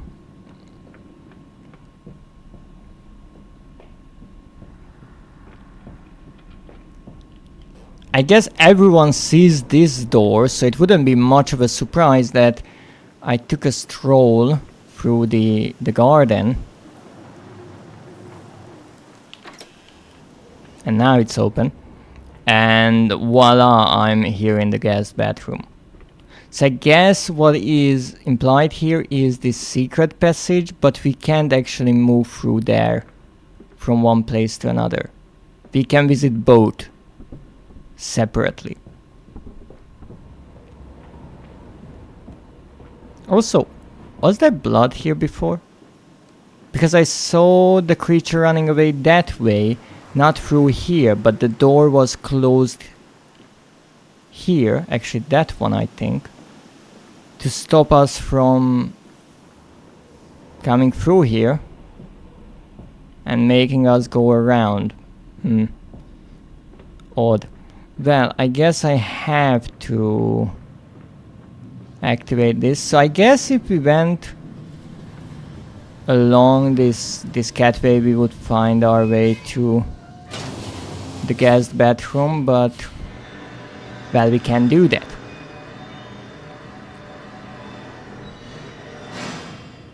Is everything fine? Because that did not sound reassuring at all. I'm not sure what kind of sound they recorded here. It sounds like scraping some metal with a tin spatula or something. It sure is unsettling, and I like it.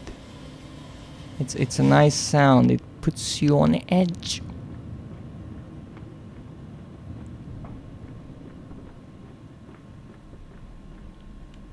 Now the question is, where the heck do I have to go now? Yes, I played this game indeed before. And yes, I completely forgot about what the heck I need to do. I guess that sound is unimportant, because this is surely closed. Where do I have to go now?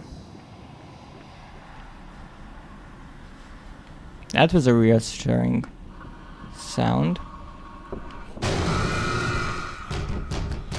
Alright, I see. I give you a bit of time. Okay, are you done yet? I kinda have to go through there anyway. Are you kidding me? You logged it again? So I guess the creature fled this way. But where do I have to go then?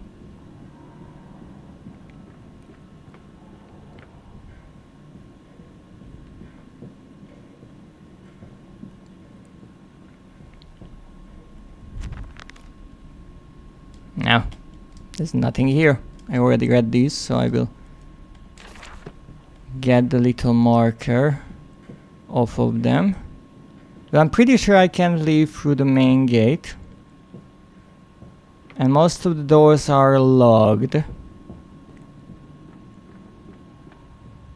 So maybe this opened? Yes, this opened. How did it open? I lost nothing. I will cry all the way home. I will have none. I will have none at all.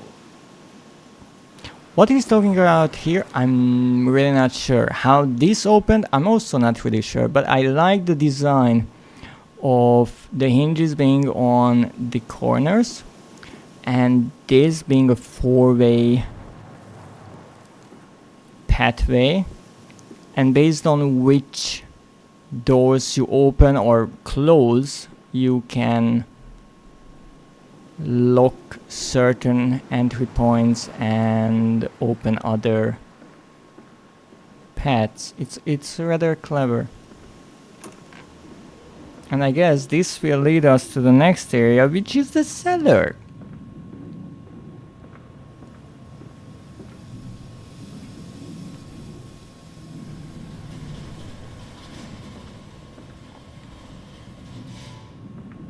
Oh, so now it's open.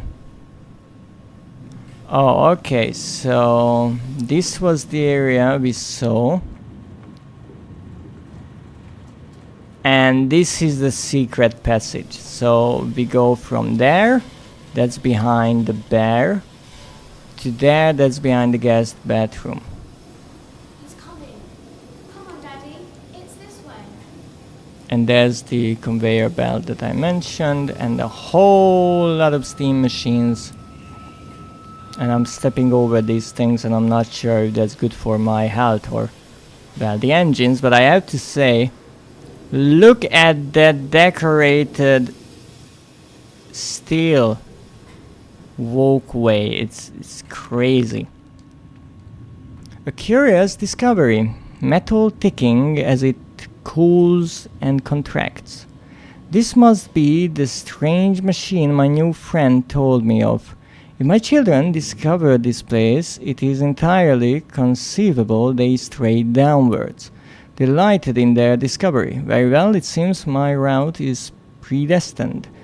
The descent begins. Now again, the Descent playing with the idea much like the first game, taking it somewhat literally. And I guess his new friend is the man on the phone, which is questionable if he's a friend or foe. Honestly, throughout the entire game, one thing that I noticed is he is not exactly trustworthy. So I never got the idea from this game that yes, the man on the phone is a friend and to be trusted. He is kind of the bad guy throughout the entire game. But I'm not sure if that was planned or not. I think it was written in a way so you are suspicious of him, and I think at one point the character even says that he doesn't trust him, but he doesn't really have any other things to help him.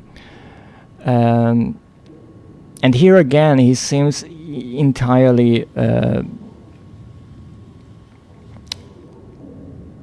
clueless of the location of his children, which, as we know, he should be aware of, painfully aware of, but it is amnesia.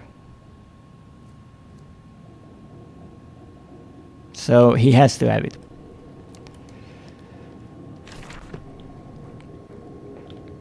Now, I'm not sure if this is a new area or not. Again, I have a table from a guide, but figuring out which area is which is not as simple. Yeah, this is totally normal.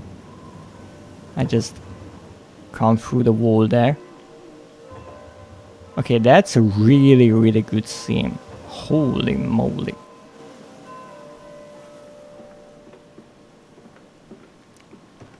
Why couldn't we just come through the door? I think this is the door where the creature left and logged it. And, I mean, it's our house, so obviously we cannot... We cannot get the key or something like that. Again, not working. Now things are a bit blurry because the game is trying to be scary. Don't worry about it. And this is one of the trucks.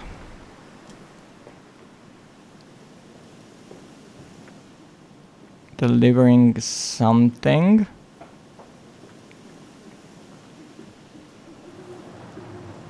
And we are out in London. Of course, that's also locked, because why the heck wouldn't it be? More grass. More trees. It's kind of nice to have a tree like this. A bit of a natural touch, if you will. Though I'm not sure how happy the tree is about having its roots imprisoned within stone and concrete. Come and see, Papa. We found an egg. A stone egg. I do believe it is somewhat explained what the stone egg is, but I do not remember.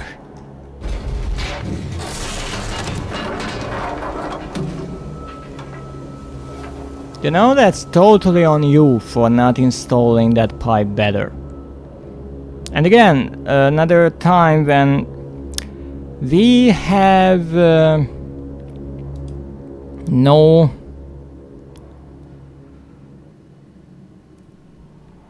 way of going back. Not at all.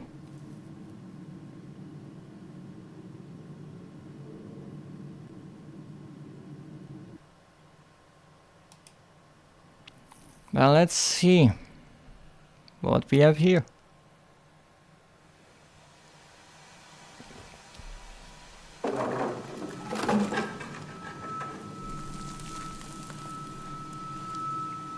In the cellar. You only have 2 nodes here, so I'm assuming this is a smaller area. But again, I have to be careful because, for example, here you don't really have a warning that, hey, this is the end of this area. Come on, slow coach. It's this way. Hey, I'm not slow. I'm just cautious. Like to take my time.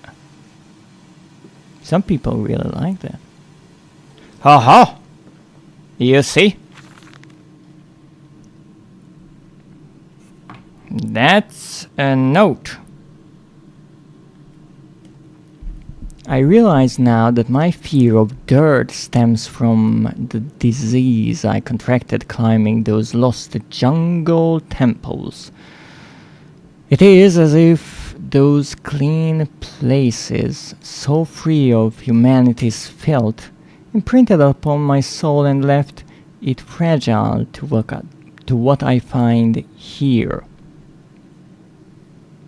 Now that's interesting.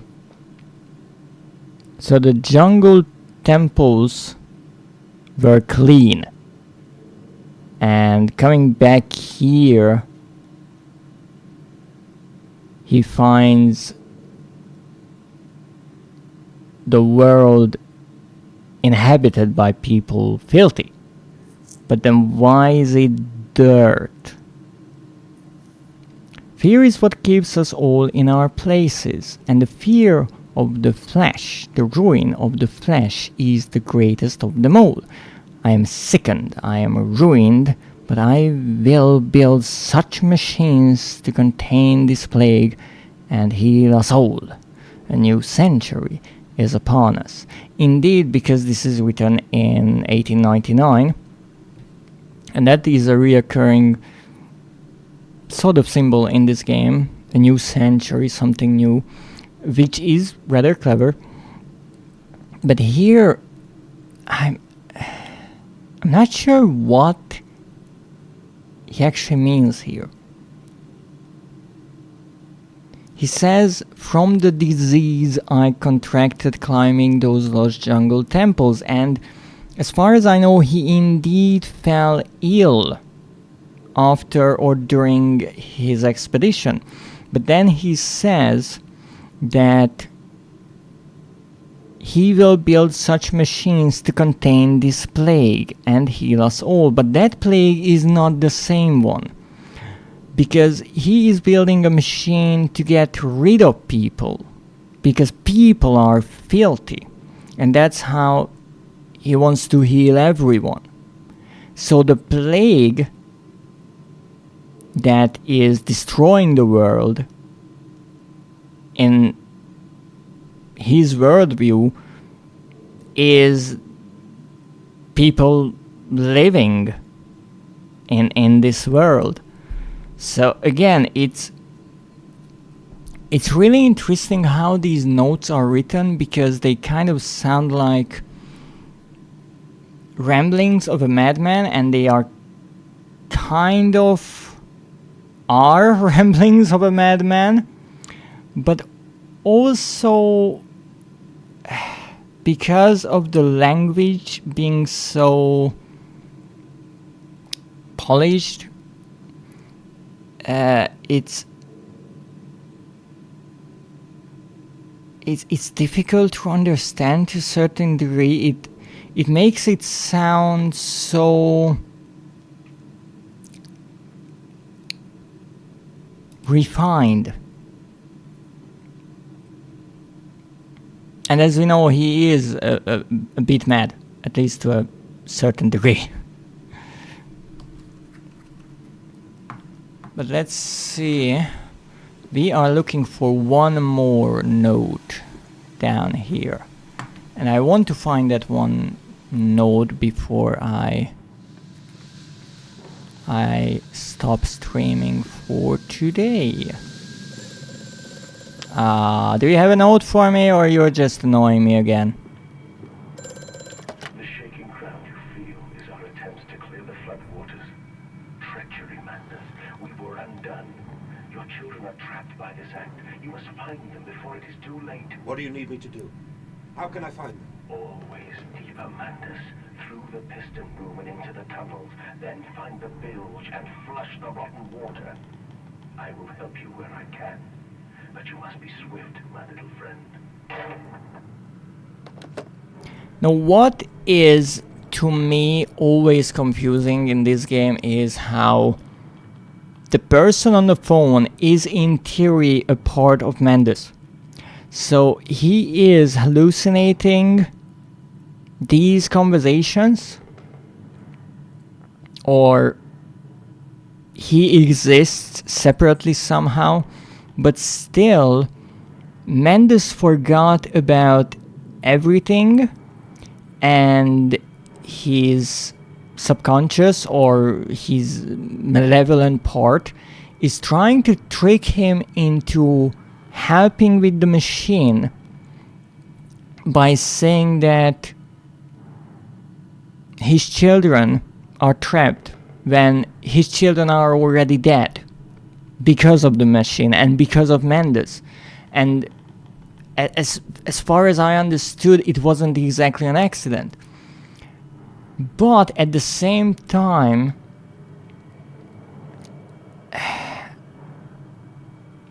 he is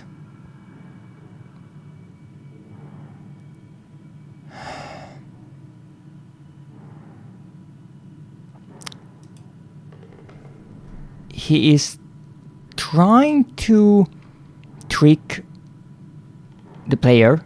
He's trying to trick Mandus. But he also mentions that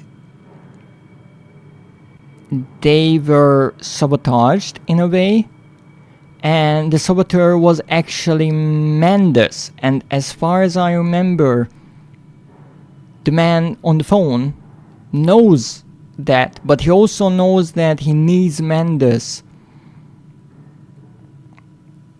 to get everything running again. So he is just manipulating him for the time being, but it's still confusing to me why Mandus fell into amnesia. How is this part of him talking on the phone? What is the timeline to a certain degree? I'm also curious about, because I know that right now it's New Year's Eve, I think, in the game, and that's important because he was planning to start his machine on New Year's Day, and that's also why he sabotaged it before it, because he saw that this is just terrible.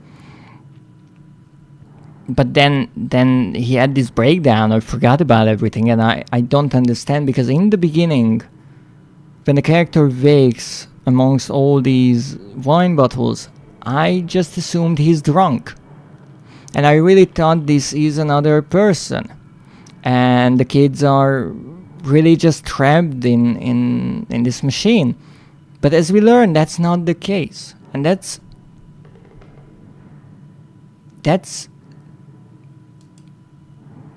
so confusing to me now that I'm playing through the game, knowing those things, because it just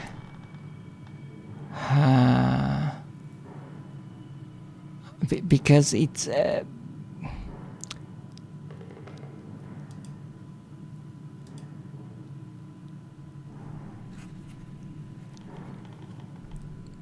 it makes even less sense.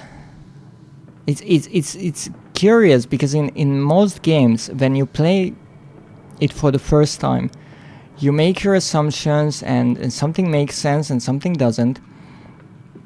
And when you learn the truth, if you replay it, you start noticing little hints how the writers foreshadowed what was the truth and what was about to happen. But in this case, I find it even more confusing, making even less sense. Hello there, barrel. Nice to see you. Now, I'm looking for a note.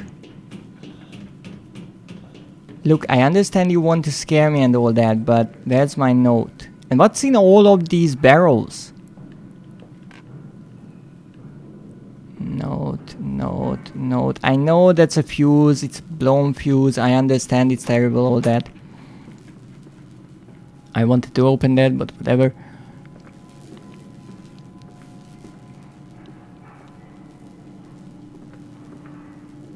Note.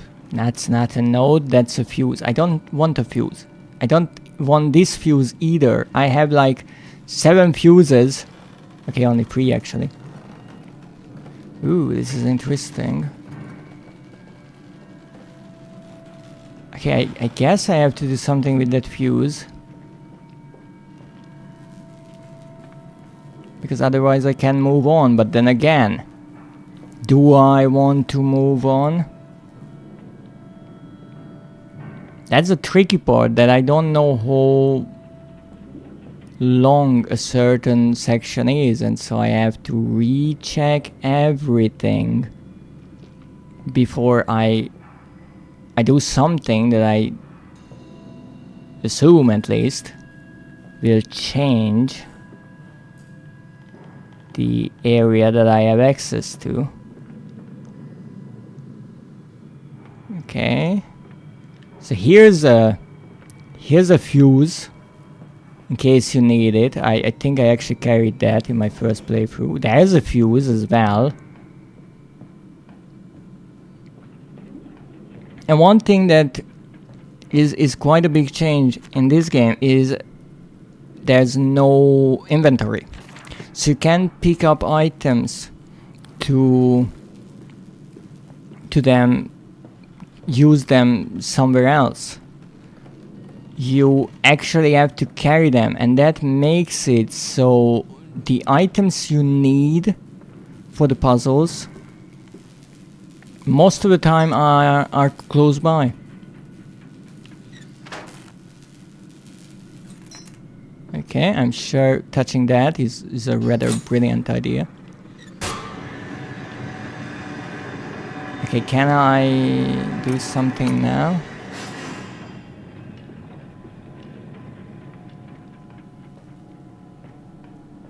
Okay, so this is open, but this can close, and I don't want it to close.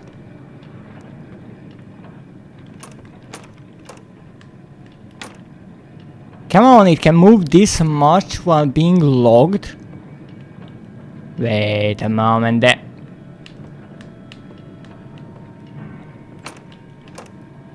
Come on. I can push that. I can push it. Okay, what if I pick up something and try to throw it? Based on the engine that the first Amnesia game used, that could work.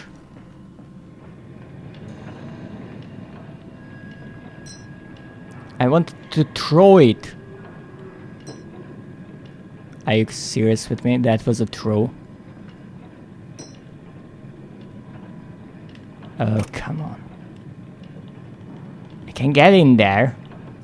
One way or another. Come on.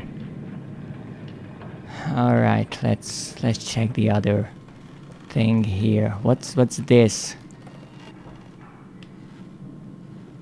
Putting all the strain on these is a terrible idea, by the way. I guess this is holding something.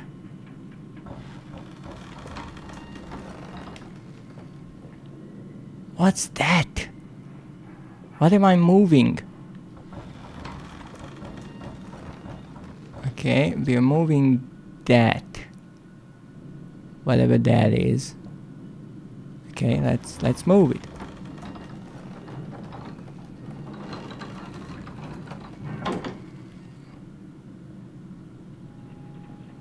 Absolutely no idea what I did there, but I did it. But I'm just really hoping I'm not missing something. Don't you dare close. Don't you dare! No! No! No!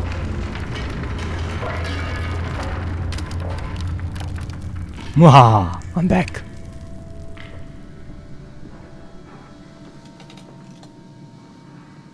Don't you dare.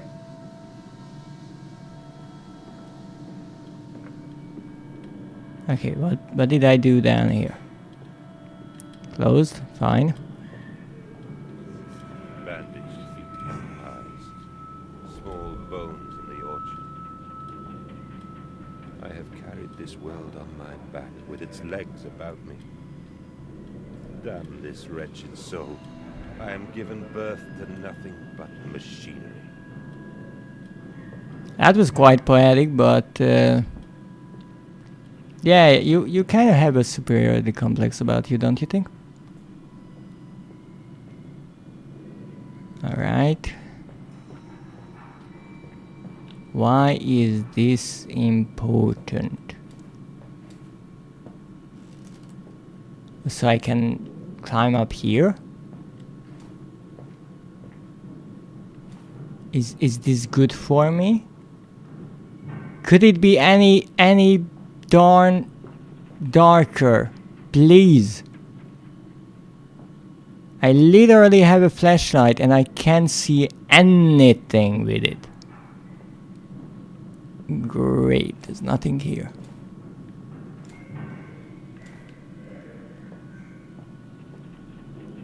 Okay, let's look around here then.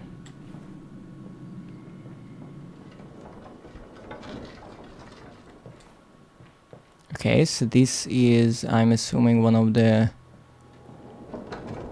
outside doors or gates.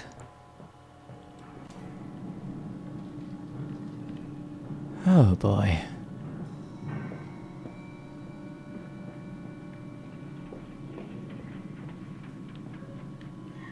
So here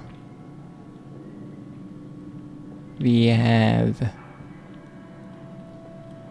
this table, which is kind of like a desk, but it's not. It has no drawers.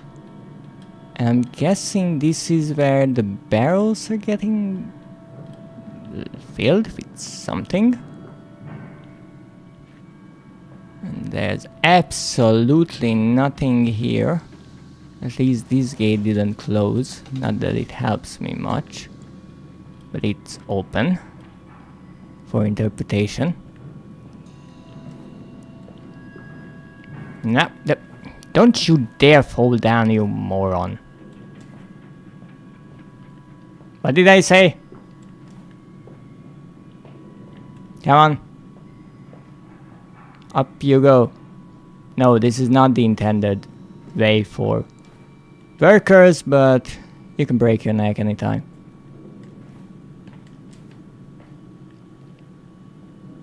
Yeah, there is an ad going, but to be honest, I don't think I will get much anywhere here, so I will be using my time to walk around here. I'm not even sure if this is supposed to be happening here, but whatever.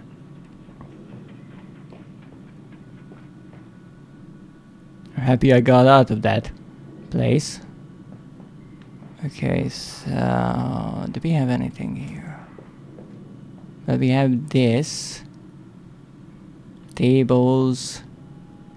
Is it a screwdriver or a chisel? A hammer, nails. I guess I have to start this thing up. Thank you for putting the box here, that's useful actually.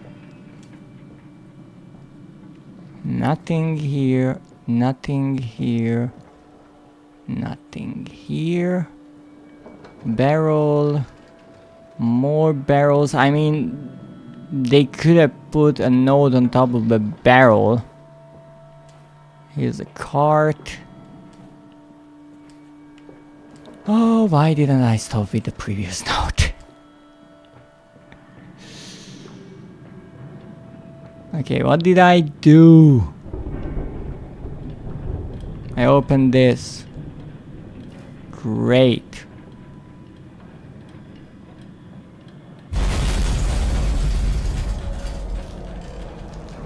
Is it still open? Everything is fine.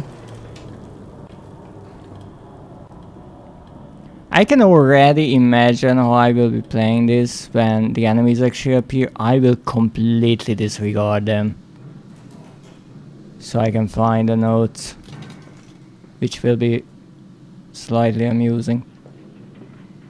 Okay, this is closed, but I guess this is open. Don't you dare close. I want no closing doors or anything like that. Oh, come on! For fuck's sake.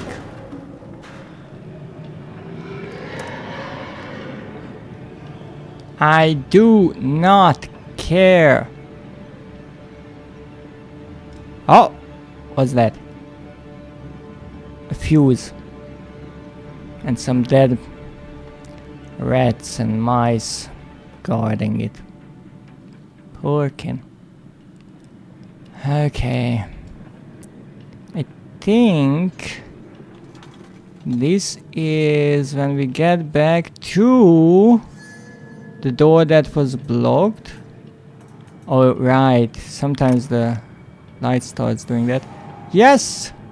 So this door was barricaded. You can bug through there if you want. I remember doing that. And here's the note that I missed. And that's the two in this area. Yes, we found it. Von Reinhenbach writes of the Odic force was that ignorant charlatan Blavatsky pontificated upon the soul. They are both cretins. To me, one could strive for such great heights without wading first through puke and innards, without standing upon an architecture of bones. Montezuma was the wiser, but here, in our temples of steel, I have witnessed the severed head of a man, recently trampled to death by a runaway carriage, immersed in a solution of Brennenberg compound. This is how this game is linked to the first one. Open his eyes and cry, "Oh, where are my legs, sir? Where is my body?" We are breaking through the barriers of death itself. Oh, my dead darling Lily, it is too late for you, but I promise you this, I will save our children from death, and if need be, I will wrench them back from the blackness with this wonderful concoction. And that's rather ironic in a way that he then proceeds to murder said children. But apparently the wife is called Lily, and I think in one of the notes, let me try to find, it wasn't a note, it was a journal entry.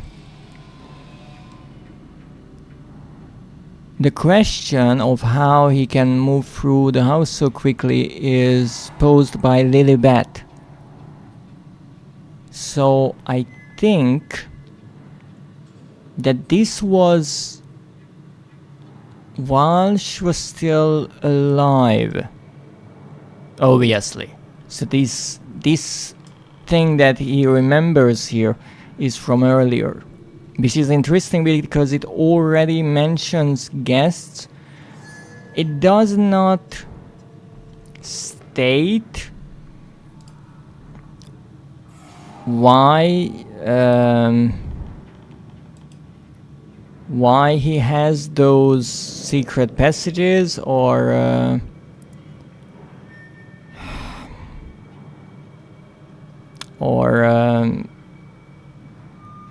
if those guests are invited to the parties that are turning into murder. I guess not, because as far as I can understand,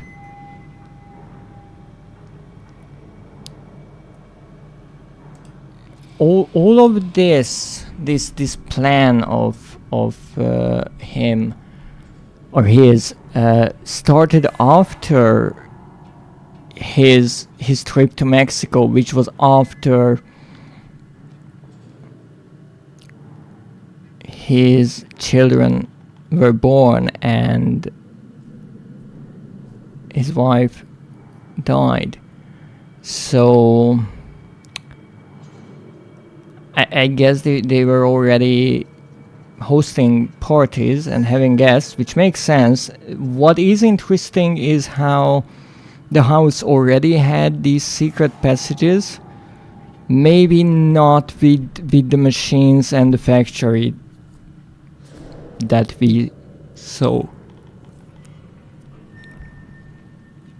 But yes, it's a bit confusing in chronological context.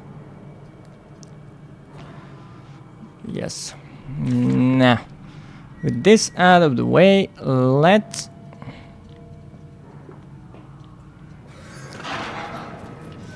take this. No, you cannot scare me. So, where is it? Mendes! Pick up the... So here we have a shortcut, which is quite nice because this way we can find a fuse easily, since there are many fuses downstairs. I mean, there's also the fuse that I found hidden behind the boxes near my kin's remains, if you don't want to go that far back.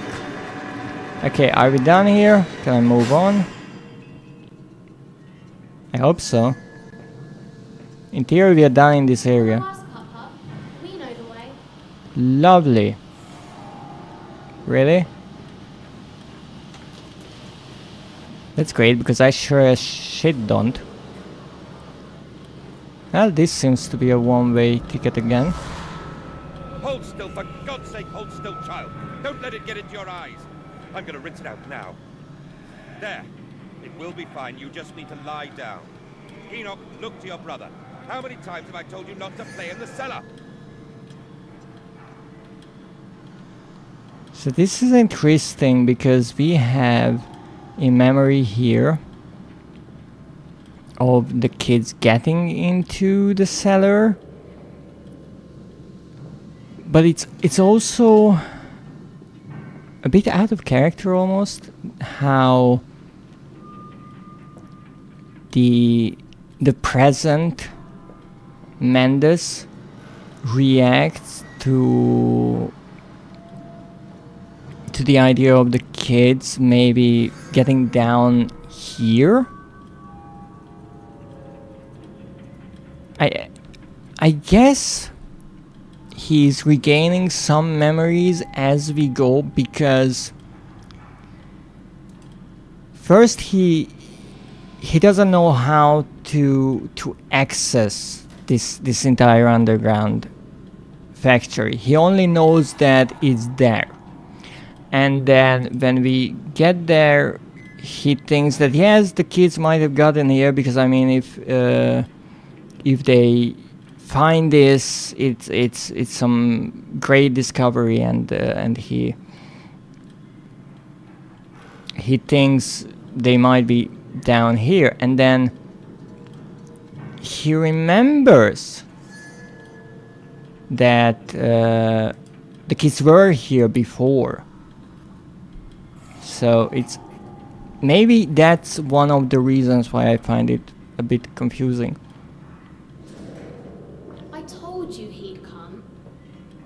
Now this is in the present, as we kind of, or Mendes kind of hears the kids' voices. Quite extraordinary. And you built it all. Good God, man. You have been busy. It is wonderful how tragedy focuses the mind. What else was I to do? Fall into grief, pine, and fade in my hopelessness? Why not then simply die in that jungle amongst those dead temples?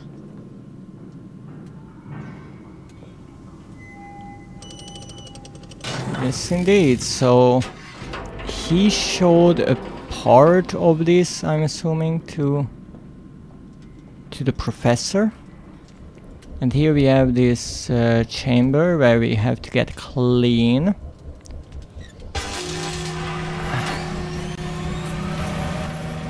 And I have to admit, first time I was here, I sure didn't understand what the heck I need to do.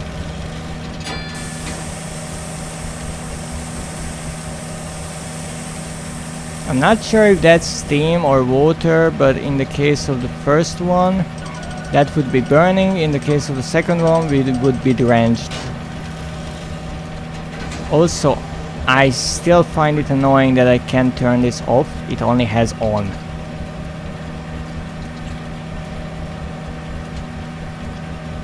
Come on!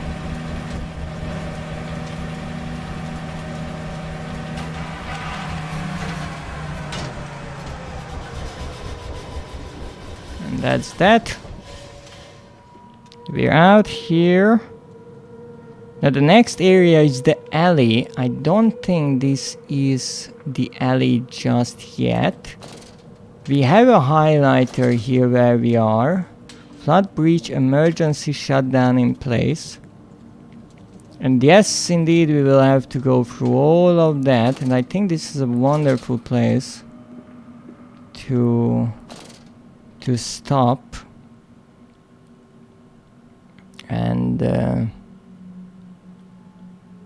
And save the game. I will check these. Based on the guide, there should be no notes here, but again, a desk can hide many secrets, as we know. Let me guess, books and wine, as always. That's the standard. If you have a desk, you need books and wine. Oh, yes, that's the next area apparently.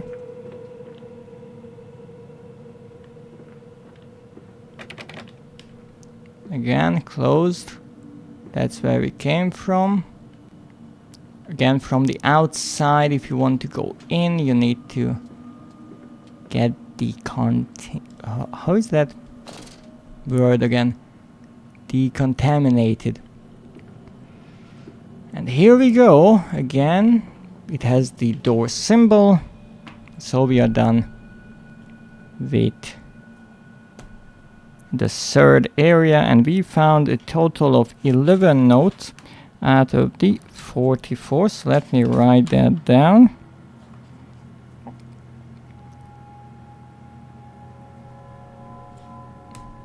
And we are done for today. No trophy, obviously. I was not even suspecting getting a trophy, to be perfectly honest. Even though it sure took a long time, but I do like to theorize about this game and try to understand it and have a bit of fun now that I know where the story goes to. Not to mention all the lovely words that we get to read in this game. But now it's time to raid.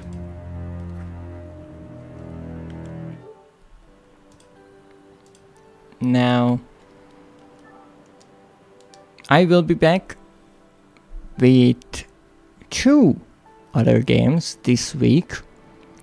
Next time on Wednesday with Resident Evil 3.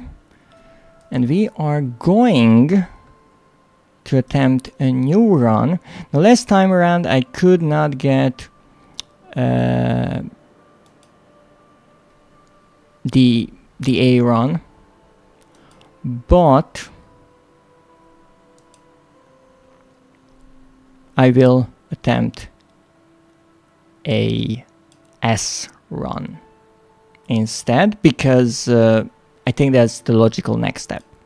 I mean, if the easier didn't work out, then why not try the harder one? I guess that's kind of the Urite mindset rubbing off on me. But for today, I thank you for joining me. We are going to raid QT Wasp today. He is playing Radio Light with the title, "Is This Firewatch But Scary?" Well, let's see if it is scary or not. We'll see. But as I said, I will be back with some Resident Evil 3 and then a new game on Friday. I thank you for joining me today. Thanks to Physalia for the raid, as well as Renimus for the follow. I greatly appreciate it.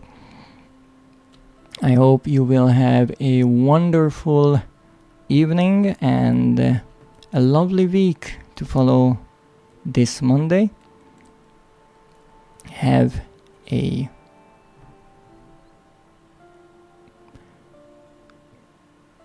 wondrous day, and as always, good night.